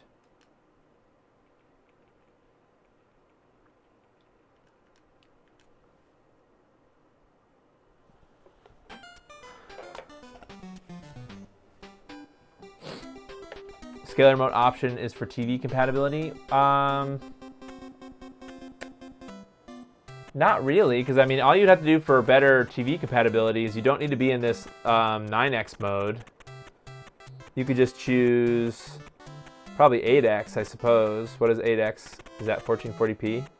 So for 240p, oh, it's 6x. Okay, interesting. So there's like a weird. It skips over 7 and 8. You don't have. Well, I guess that would just be a weird resolution. So like for better compatibility, you could just slap it in this 6x mode, and that would be 16:9. Yeah. Scalar mode has more options in free scaling interpolation. Okay, I see. Input delay. Okay, so this 9x mode is kind of like. Does that mean it's square? Oh wow. Huh, I think I just noticed the jitter. Can you guys see? What is that? Oh yeah, look at that. Look at the very top. If anybody wants to see an example of what jitter looks like on an NES, if you look at the very, very top of the screen, you'll notice that the diamonds kind of flicker a bit. That's jitter. So the OSSC Pro handles jitter well, although this NES, the NES RGB 4, the version that I have, has some kind of a jitter compensation built in at the cost of lag. Scalar is more of an anything to anything resolution. Okay, got it. So I guess it would come down to you might have some consoles or whatever that don't have a nice scale to the. I still kind of struggle to understand. Well, no, I understand interpolation, the idea of it, right? So you're when you do your line multiplication, there's a chance. Which way is the cherry? Is the cherry on this side? There's a good chance that the it's here. There's a chance that the multiplier, whatever, is going to leave you in not like a full height image, right? So that would just be a, I'm using terrible words, but like, what's the word I'm trying to think of? Like a 1-to-1 scale, or like a, I don't know what you want to call it. But it's not. It wouldn't. Some cases it might not be stretched to the entire height of the screen. So then that's one of the big features that I like about the Morph is that there is kind of like a zoom functionality that lets you make or adjust like it keeps the aspect ratio, but it lets you make the screen bigger, or the height of the image to go full screen. But then you're kind of like in between the raw pixels. So in that case, interpolation is going to smooth that out to make it sharp, to make it look a little bit better, as good as it can get. So in this case, I don't think there there's probably not any, because this is a 240p game. There's no, I don't think we need, oh, I need this guy over here, don't we? Isn't there a guy? I don't know. I think maybe 480p games is where it gets weird. Like the height of the image, if you multiply it, is not going to be a pure scale. Wow, do I keep throwing the thing right on top of the mushroom? How big of a difference sitting in normal viewing distance from a 40 to 60-inch TV is 1440 versus 4K? I only ask because using 1440p on Mister, I can't imagine how much better it could look. Well, let me switch it and find. Let me see.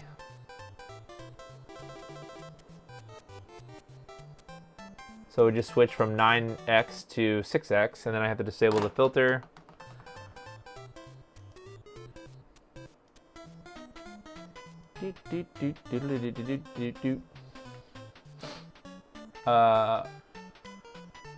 Okay, now I. Oops. Okay, wait, I hit the button. Something is weird now. Something's off. Oops, wrong button again. Oh, I think I have to run this again. Because right now, if you look at it right now, there's a weird ghosting and stuff. But I think it's because we have to change the mode, the optimal mode for this resolution, and then change it back. I guess it only does it once. So I have the 42-inch OLED. I don't think that there's definitely sharpness that you lose. So 1440p is not necessarily an ideal resolution for 4K monitor. If you had a 1440p monitor, 1440p would look better on that than it would on a 4K monitor, because there's no integer that 4K and 1440p don't go together. However, I believe that's what is that? I don't remember the name of the option. Decimation? Is that what it's called?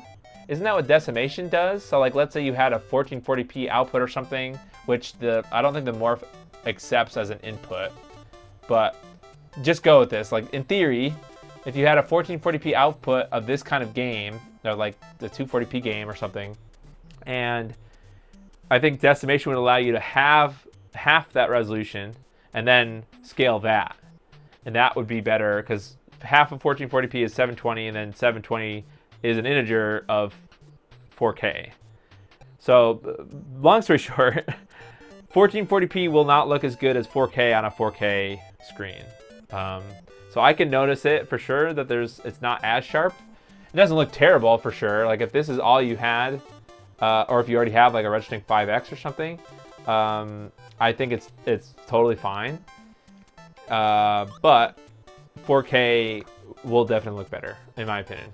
Well, it's difficult because I sit very close. Like I sit a desk, like it's on my desk. If this was in your living room, there's no way you'd be able to really tell unless you were standing right up next to it.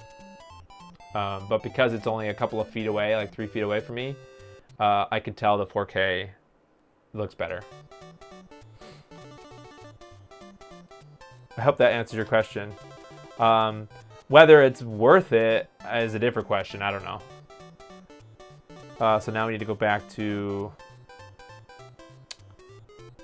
this and adjust it again for the optimal sampling to work. Okay.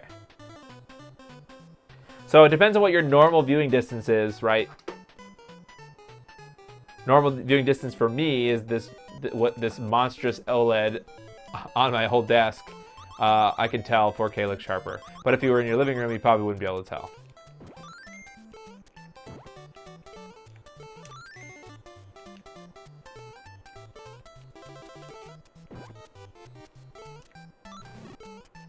I can hear my dog's pitter patter. His little feet are walking around outside. Oh, dog stuff is going well, by the way, if you're curious. I got a dog last week and it's been tough. I've been, I don't know, kind of losing sleep. But yeah, for the most part it's fine. So I mean, this looks great. If I'm being honest, I don't notice really like 4K mode on the TV. Like I don't have all the bells and whistles enabled, right? I don't even know if there's an HDR. Is there like an HDR? Is there a time limit on Mario 2? Hello. Hold on a second, guys.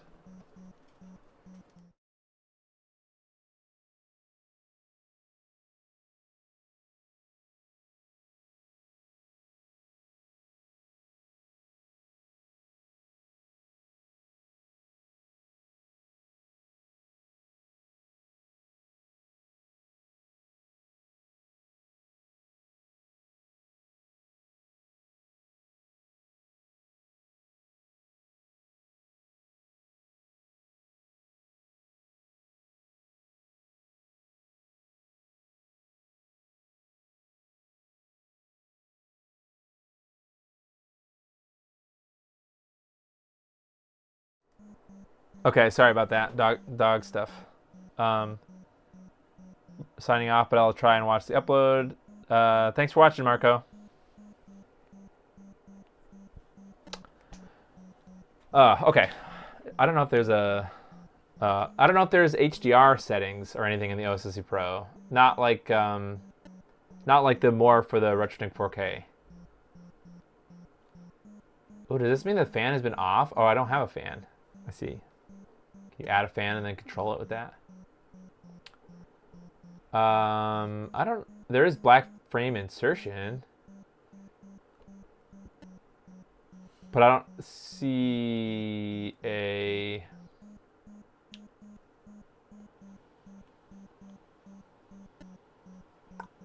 Oh, HDR. Yeah, there it is.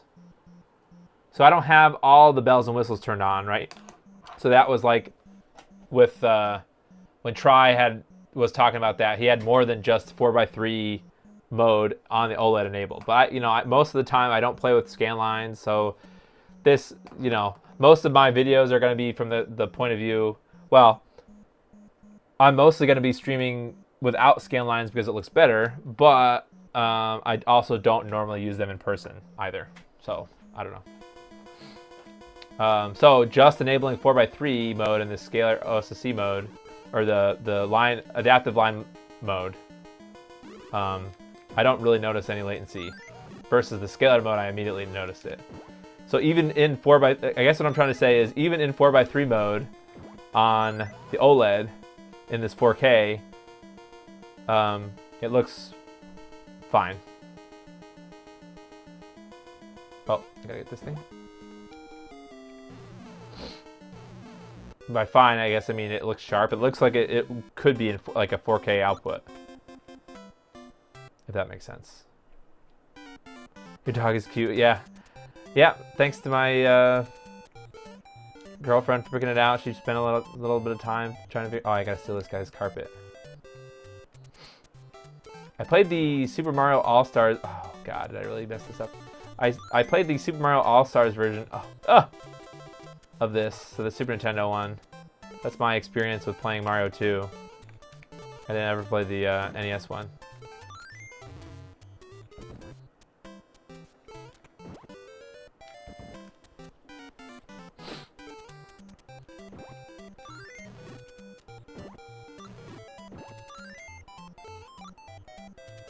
Oh, I gotta go get the key.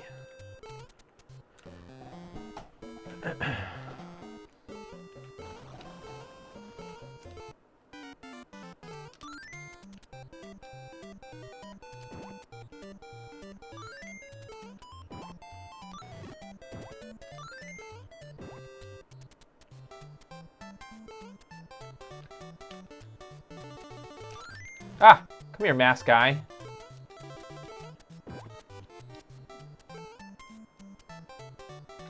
Oh, whatever.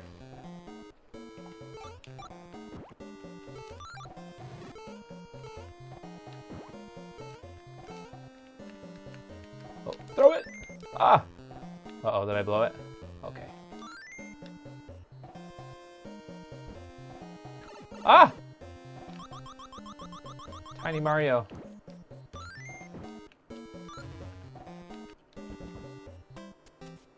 Oh no, I blew it. I can't get down there now. Oh, actually, you know what? I think I super blew it because now I can't get down over here. Oh no, I can.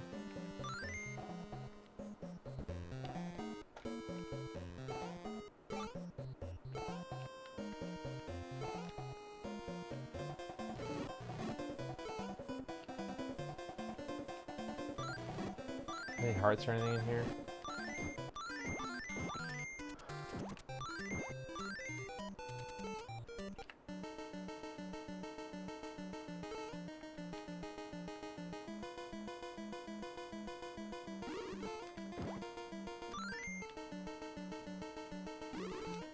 Ah!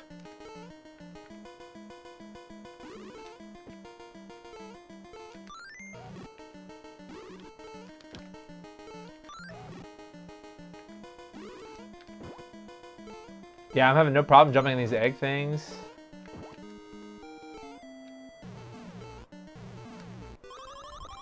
Thinking Master System for a future stream. I don't have a Master System, unfortunately. Huh, that's an interesting idea. I know there's a bunch of mods and things out there for it. Maybe not a bunch, but is there a does Master System have RGB output by default? I don't know. Yeah, I'd be willing to. Well, is there a Master System EverDrive? Not really sure.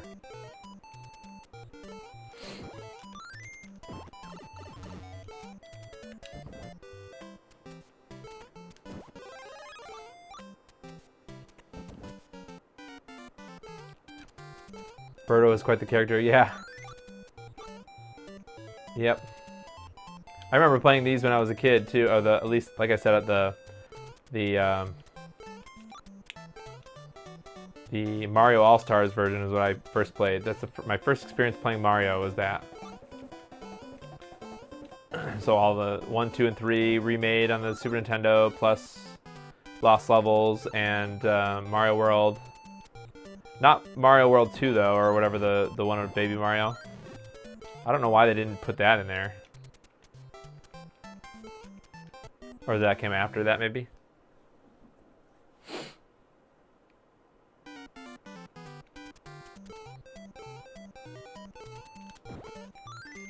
Yeah, so I mean, I don't know. I'm having a good time with this. Like, if this is the only scaler that I had, and I you know, I have a compatible TV, I would not be sad with this. You know, I don't really mess around with scan lines that much. I didn't really, you know, it didn't take that much effort. I guess I still don't really love the I still don't really love the menu. However, there aren't that many settings to change in the menu. I don't even think you need to. There's no like profiles or anything that you need to set up. Like, it comes with a lot of optimals. Like, I guess they are profiles, but it comes with a lot of that stuff out of the gate. So yeah, I mean, this is and it's plus it's the cheapest. God, I did the same exact thing again. I would not feel bad about buying an OSSC Pro if that was the only thing that you could afford, and you had a TV that was compatible with it. Especially for these older, maybe it makes more sense if you have, if you're doing like a 3D game, like a 480p or something. Maybe the other scalers are better for that. But at least for 2D stuff like this, Mario, NES, Super Nintendo probably. Yeah, it's fine. I guess I would like to explore more with 3D games. No Master System? Yeah, honestly, I was a Nintendo fanboy. Oh, gosh. I was a Nintendo only, basically, until the PlayStation 2 generation. So GameCube. Am I supposed to go down here? There's a key or something, right? I think I need to get. Oh god, I need to bring the key down here. Oh man, imagine getting down here, and then you're like, oh no, I have to get the key, and I have to go all the way back up. These chains are very unforgiving. Gosh! Okay. Well, let's try a different game then. I'm kind of sick of this. Ooh, I didn't check How would you be able to tell what palette you were in? Super Pitfall. Let's try something different. Something... I don't know, what's a good game? That's not Little Samson. That's like my go-to game. It's pretty fun.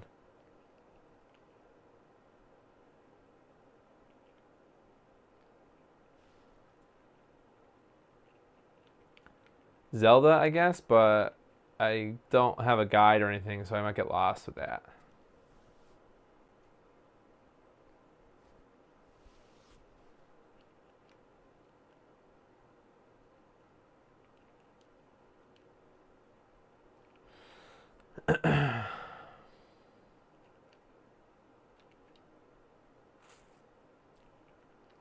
Bad Dudes.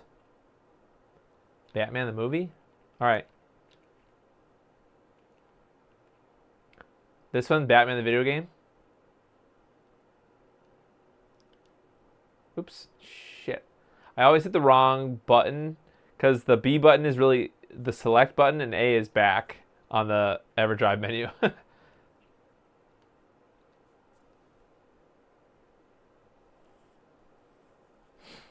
Ninja Turtles. Well, we're in the Batman right now.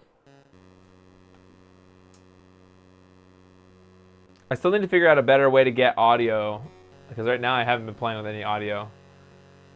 Well,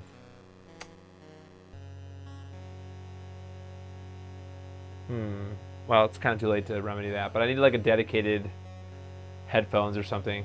I'll just put it on low. I don't know if you guys can hear that. I don't know if this has been too loud this whole time.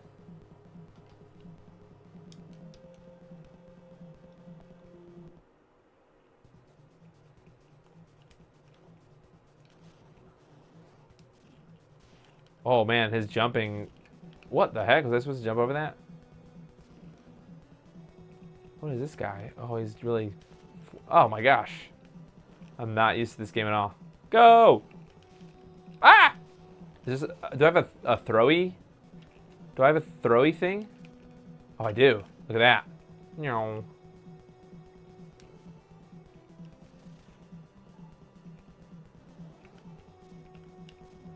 This is a sweet soundtrack. Oh, I have a gun thing? A rocket launcher?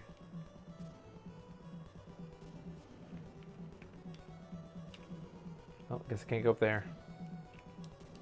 Ah!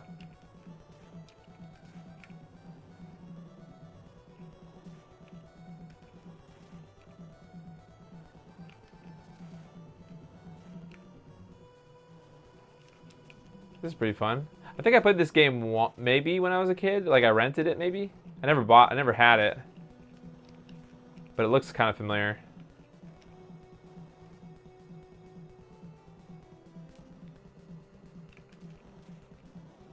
You know what's kind of interesting is that I forget to well, how long was the NES? How long were they making games for the NES? I think they were making games for the NES for a long time, right? Like I don't know when the Super Nintendo. I don't remember when the Super Nintendo came out, but like my second console was the Super Nintendo. But I never had, my first console was the NES, but I'm working on this 8-bit computer stuff, right? So the IBM PC stuff, like it's about the same time period. I think the NES came out in '85 or something, and I don't think any PC had the amount of games. Well, actually no, there's like the Atari and stuff, right? It was around around the same time. But just it's amazing to see how much more advanced consoles were then over computers for games. Ugh. Is there like a better... Oops. Oh, I probably should be using this thing more. Ah. What the heck? Sorry, I'm disappointing a lot of people, I'm sure.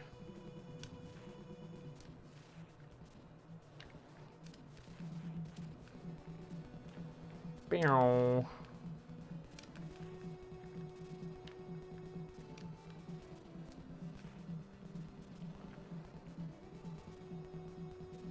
Yo, guy, chill.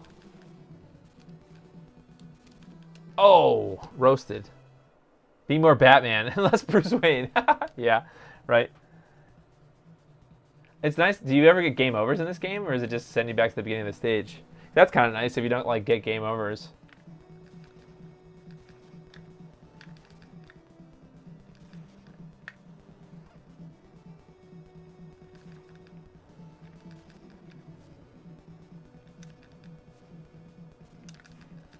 Punch your face. I love how start is the button to change weapons and not select. I mean, it sort of makes sense, right? Because it's like the button right next to your B and A buttons, but it's just silly. There's something over here I can get? No. What? I don't understand.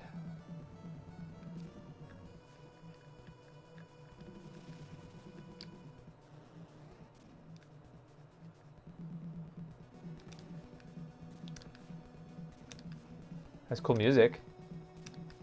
Oh my god, get him. Yeah, there we go.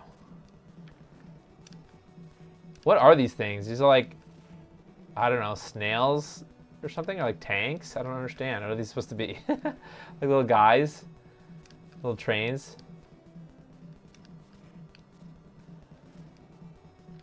Oh, go. Screw yourself, guy. Got him. This game music is crazy. Yeah.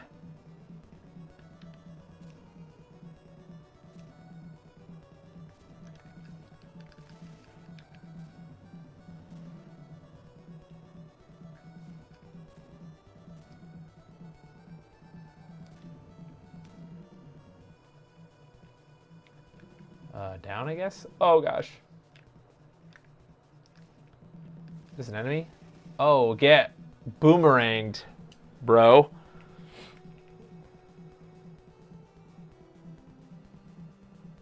Uh-oh. Boss fight. Ah! Oh! Oh my gosh. Lots of screaming happening now. And I'm dead. Fuck. Oh, I gotta start this whole stage. Oh, so I guess it's cool that you start from here and not from the beginning. Oops.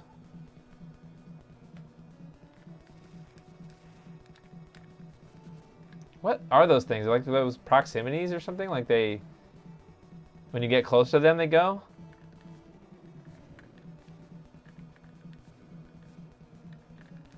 Oh, okay. I guess that can't be hit by that.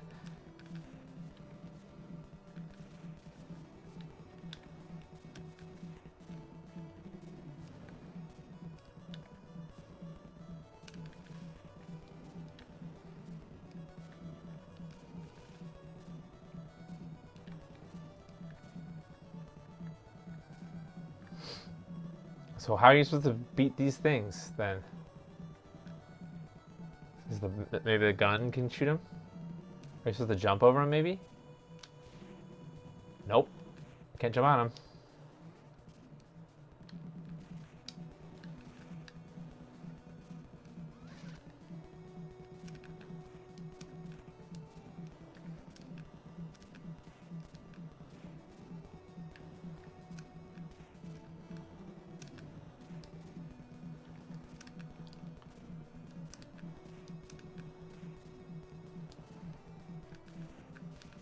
Oh, come on, bro.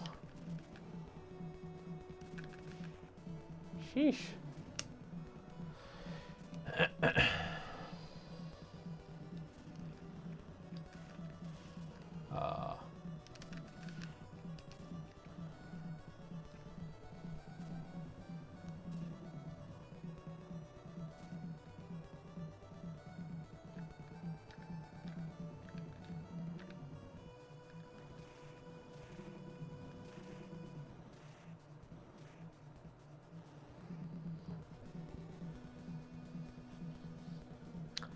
See what you got, boss.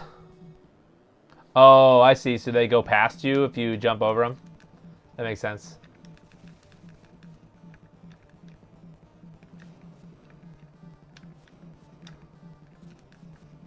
Oh, gosh.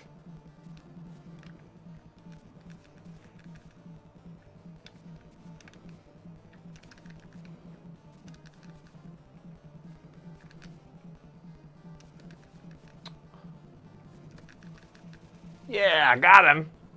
Gotham City Hall. Let's roll. Nice. Ooh, sliding in.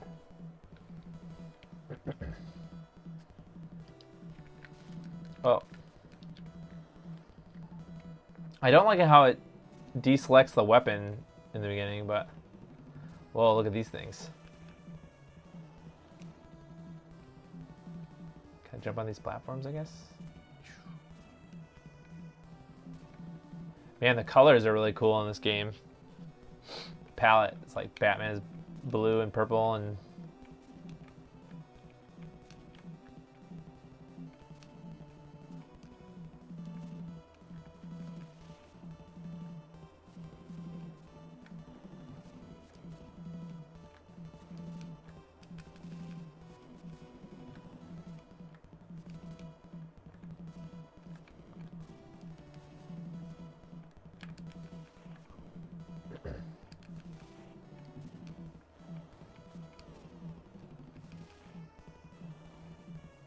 Can I, how do you do this? Ooh, nailed it.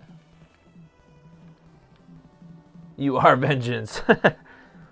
There's a mod for this game that makes Batman black. Ah, interesting. Oh, wait a minute. What do you mean makes him black? Isn't the background black? Or is it like grayscale? People don't like Batman being purple. Am I supposed to jump all the way over there? Oh no! How are you supposed to do that? You have to get down to the lower level and then jump?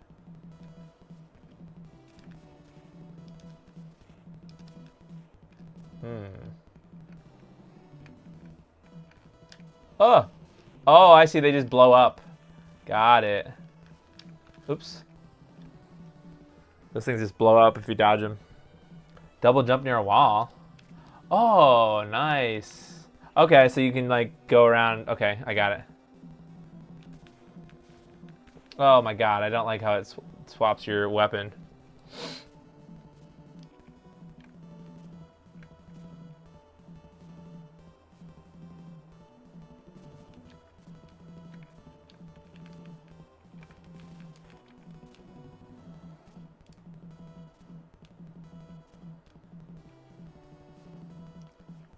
So like here. I don't like these things. I like grabby, weird things. Oh.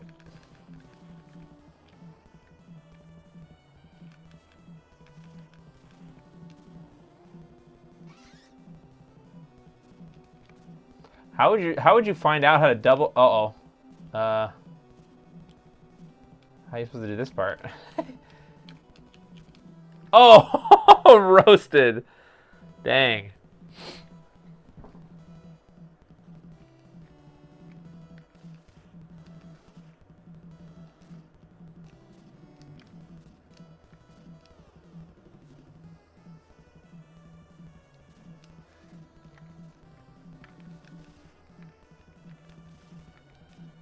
Sorry, I'm not giving you guys thrilling commentary, but this is hard for a normie like me. Best scalers in the world can't make you a better gamer. Oh gosh. Come on, bro.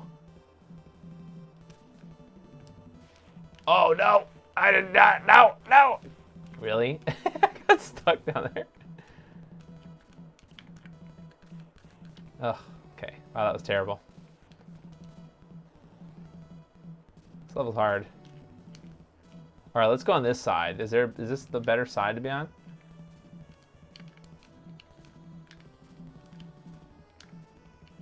Nope.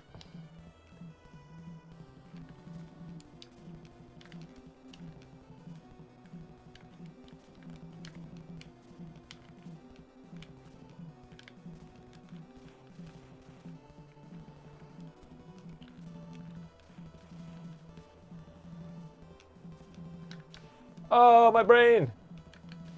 Ah, why do I keep doing that? Okay.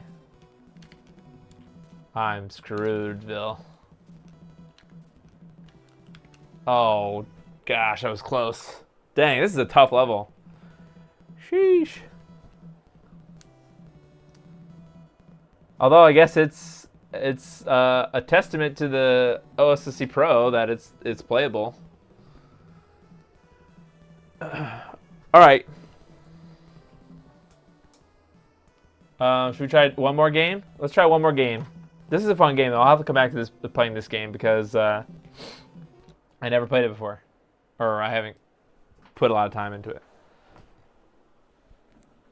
Oh wait, maybe so. Wait, never mind. It would have been the Super Nintendo that I played. I would have played the Super Nintendo. All right, Wobbin Pixel said Ninja Turtles, so let's go. Let's go to Ninja Turtles.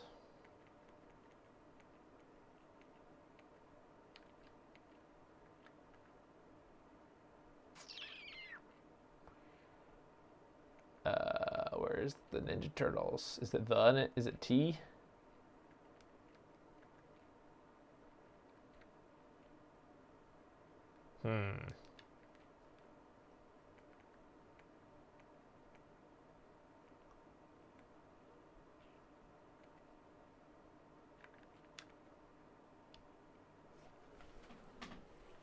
What the heck?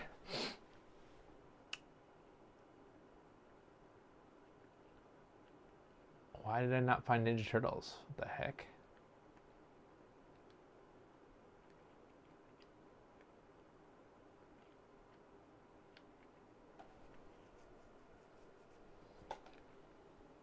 Oh, teenage. Wow. Oh my god. Okay. So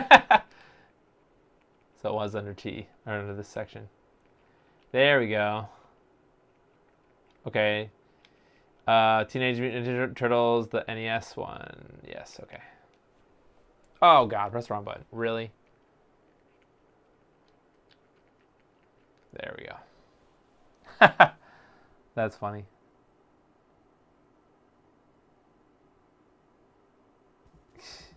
Yeah, sure. You know, I have a big appreciation for people that were in the know. You know, like I said, I was Super Nintendo was my first real console, I suppose. And you know, I didn't have a bunch of games for that even. So it's kind of different now coming back to try to play games, old games. Oh, I think I actually might have played this before. Oh yeah. Okay, so I got jump, slash. Okay, go. Oh, this is the head bonker one, isn't it? What are these things? Are these like dinosaurs or something? Little weird sewer rats? Sewer pigeons?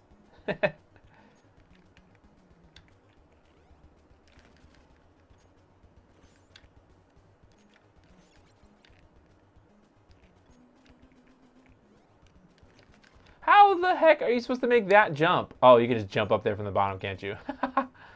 That's funny. Oh. Beat this guy up. Sewer pigeons. Uh-oh.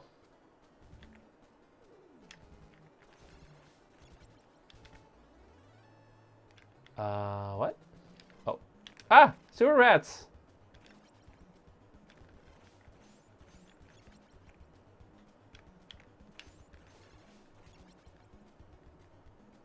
Super Nintendo was your first home console? Oh, double jump. Okay. It was ZX Spectrum and Amiga before that. Eventually, I would like to buy an Amiga computer because, well, actually, I was kind of thinking about trying to figure out if there was a way to like make a new one, like build a new Amiga. But the problem with the Amiga PC is there are a lot of custom chips that are needed for the Amiga. So it's not like the, you know, IBM or something where you really need just a couple things, right? The CPU or whatever, which are pretty cheap. The Amiga chips are very, very specific to the Amiga stuff. Oh, come on, really? Oh, wow. So you get your guy just gets eaten? Wow, interesting. Okay, so now I gotta go back in here.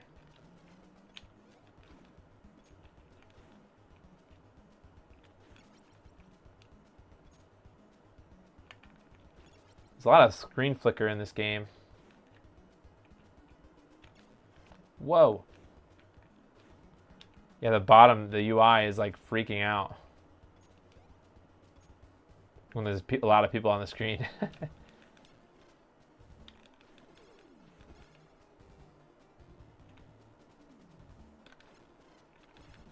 Got him. Oh no, she got taken. I never really watched this show as a kid, so I don't really get the references and stuff. Oh my god, the flicker. Flicker is real. I also would like to mess around with the FPGA, not Mister, but like the Nest Tang that uses the Tang Nano boards. Like it's like an individual console Mister, I guess. How are you supposed to get up here? Oh, get him. Bash him. That's definitely something I want to visit, for sure. I know there's at least an NES and an SNES one. So that'd be kind of cool to have like a mini. So it's kind of like a little... oh, and I heard from a little birdie that... Okay. Red Herring is working on a mini console Tiny Tendo. So not a handheld, a actual console version. Which, you know, if it uses the same mini cartridges that they developed for the Tiny Nintendo, I think Bucket Mouse helped them with to make the cartridges, develop the cartridges. But if they work with that, that's a cool way to reuse that thing, the mini cartridges. Am I supposed to go through here somehow? Am I not done with this? I don't understand.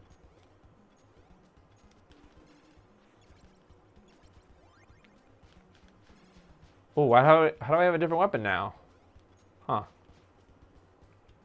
Ooh, I see the jitter up there at the top.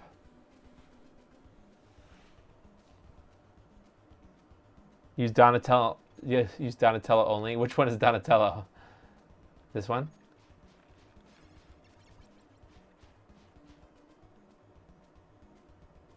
If you miss the NES generation, you lose out a ton of great games. Yeah, that's why I really appreciated getting an NES and doing the NES RGB. Actually, that was the first mod I ever wanted, or I ever did when I first got into modding. Was the oh, I can select a thing here. Oh, I see. I was using Donatello. Ninja Turtles. It can't be bad. What was I going to say? Oh, yeah. So NES was the first console that I wanted to mod because I wanted it so bad. I wanted to use it bad.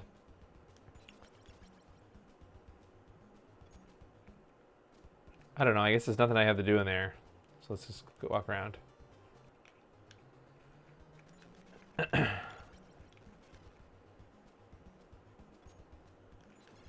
Oh, these guys are creepy.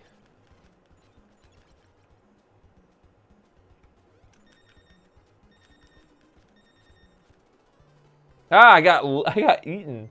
All right. Oh, brother. Wow, that was fun. I don't like this game as much as I like the Batman game, but maybe I'm not to a good part yet. Batman Return of the Joker, one of the games that pushed the NES to the limit. I'll have to try that. I'll have to try that another time. All right. I'm glad that I finally got the NES RGB working. I think we kind of semi-figured... Oh, wow, the vent is actually hot. Like there's air, hot air coming out of it. No, I don't have time anymore tonight. It's 11 o'clock my time, unfortunately. But if I ever do another NES stream, you know what? I'll have to make a note I'll write it down. You know what? I'll make a note of my phone. Oh, I can't because it's my camera. All right, I will write it down though. Oh, my dog is barking because it heard me move. Bionic Command.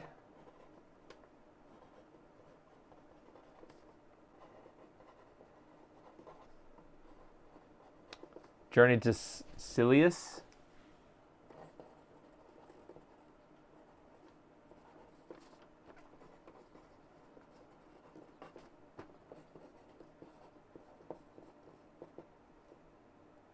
Yeah, that's awesome, Vincent. If you want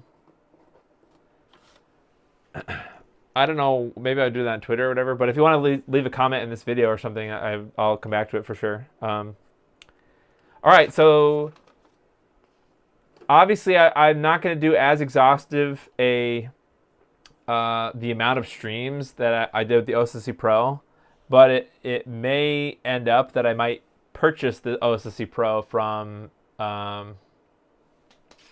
Brandon, so I might not give it up. So that'll mean, you know, I might revisit it in the future. It'd be nice to have one. So what's next? I don't really know. Like I said, I should do another stream where I just kind of look at my inventory of stuff. Perhaps I probably won't have all the parts to do another soldering stream for the Micro 8088, but those boards will be coming in the next couple of weeks. Like I said, I did want to use the Saturn switcher. I want to get that that's a semi-simple, not simple, but I think I should be able to bang that out in a single stream, and it'll give me a chance to use it. Well, I guess there's no HDMI mod for the Saturn, but I'll be able to use it again. So I haven't used the Saturn in a long time. So Excite Bike.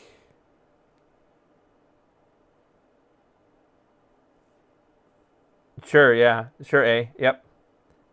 Yeah, no, yeah, well, this isn't a review, per se. You know, it is, I don't know. There's not that much content on both the Morph and the OSSC Pro. I sort of know why that is, just because of the drama behind it all, but, you know, you would think that someone would make some kind of a review of one of these. Well, you know, Wildman Pixels is working on some kind of a review for the OSSC Pro, so that's coming soon. And I'm glad that I got back into it because,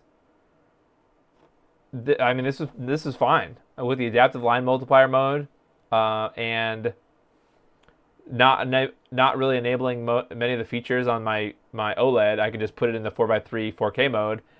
It's basically 4K, which is great. So if you're on a budget and that's kind of silly to say, like, if you have an OLED and you're on a budget, but you never know. You know, if you want to just have a cheap, you know, you blew all the money on the TV and you don't have that much left over for a scaler, I don't know. You can't. I don't know if you really can go wrong. I didn't try any 3D games, so I really can't say it's good for everything.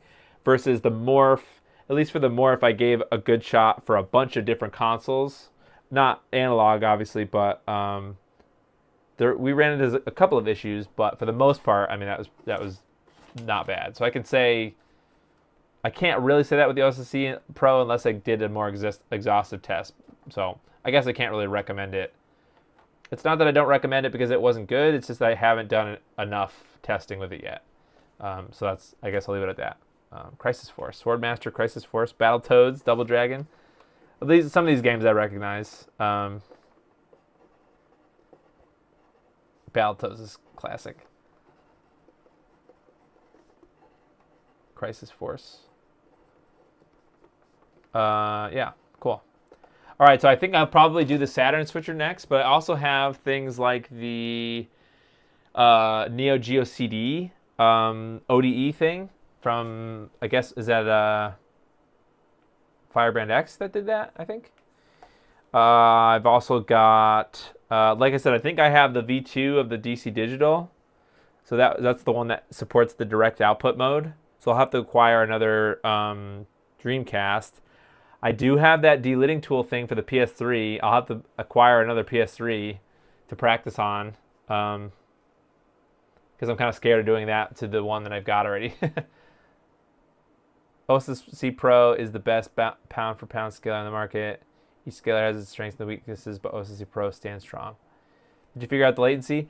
I didn't exactly put numbers to it, Nick, but I would say that you should use the adaptive line multiplier mode. So that's that. There's a little more like an extra. Actually, it's about as many steps as the scalar mode, to be honest. So you go to the options menu, you choose output mode, line multiplier. Then in line multiplier options, you leave it on adaptive. Then you choose your resolution, line multiplier. So for 240p for this game, you can choose up to 4K or the 9x mode, and then you just choose the sampling for that resolution. So I can enable just the SNES sampling, which is similar for the NES, and then that's it, and then you're ready to go. So there's not really a lot of, and it's low enough latency.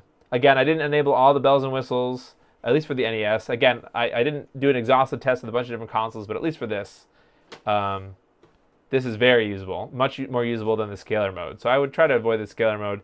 It's kind of I still don't like the menu. That's the biggest thing, I would say. At least with the adaptive line multiplication mode, it's very usable once you set it up. But to me, there shouldn't be like 3 menus that you have to manage. I mean, we could do better than that. This is my opinion. But that's not to say I'm not trying to be negative. It's just the average person, I think, if they're like me, they don't want to be hunting through menus to set settings. I think so. N64 Advanced V2. I did think about building one of those once upon a time. Is anyone actually selling those? And also, by the way, I already have 2 different other HDMI mods for the N64. But if it's something that somebody wants to see me install, I suppose I could do that. But I already have an Ultra HDMI V2 and the N64 digital. So, what tool for delidding? It's by. Yes, I'll look it up quickly before I go.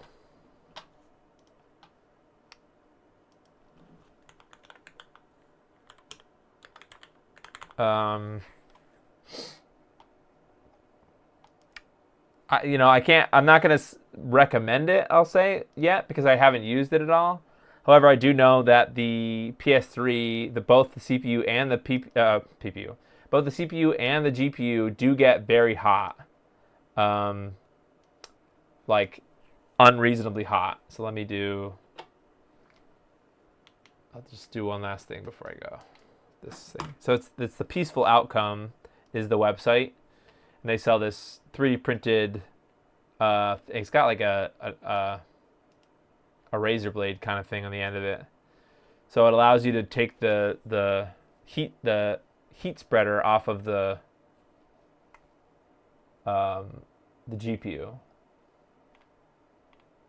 But unfortunately, I don't think they aren't going to be able to make one easily for the CPU. I guess there's something.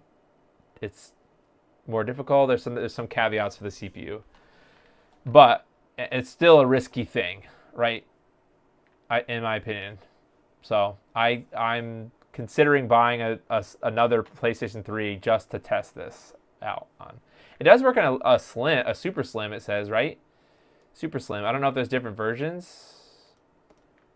So I don't know. I'll try to find whatever one is. Actually, I do have a PS3 that I think is broken. Maybe I could just try it on that. I don't know. Maybe we'll do that. But I don't know what kind of thermal paste that you need to use with it. So this is the peacefuloutcome.com. I'll just link this into the chat. PS3 CECH 2500 is the best all-around console, which can support custom firmware. Yeah, I have custom firmware on my. If you watch my PS3 stream, I use that console. So, Castlevania 3, which comes with expansion audio. That's another thing too, is I need to buy the expansion audio, the Voltar one, the little, it's a little board, but I would like to install expansion audio in this NES as well. So that might be its own stream, because I think that some people would like to see how it's wired, and I'll have to figure it out too, because I see that come up a little bit, how to wire it up to the NES RGB. So I'll have to buy one of those from, I think Castlevania Games has them now. So I'll have to buy one of those. Oh, also, I don't know when they're going to come out, but Laser Bear, they're very close, I believe, to starting to ship the NES Slot Master, which is the NES cartridge slot mod thing. So it's kind of like the Blinking Light Win, where it's like a new replacement cart slot for the NES. But the Blinking Light Win is kind of annoying because not only does it have the notorious, just what do they call it? The death grip, where like it's really hard to pull the cartridge out, but it really doesn't leave you a lot of room to pull the cartridge out at all. Actually, somebody made a 3D printing like plier thing where you can like take these pliers and grip onto the little tab on the cartridge, the NES cart.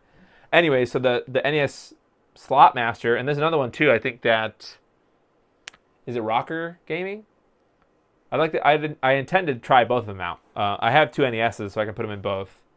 But the NES Slot Master has a button or like a little lever, like a cam kind of system that actually will kind of eject the cartridge. So I'm looking forward to that to replace the Blinking Light Win, because it is very difficult to get cartridges in and out with the Blinking Light Win. It is reliable, but it's just a pain in the butt. You can't really get stuff out of there. We can safely solder flash cart on the NES, almost 99% of games.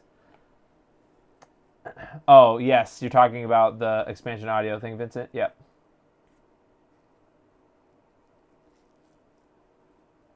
What do you mean, safely solder the flash cart on the NES? Huh.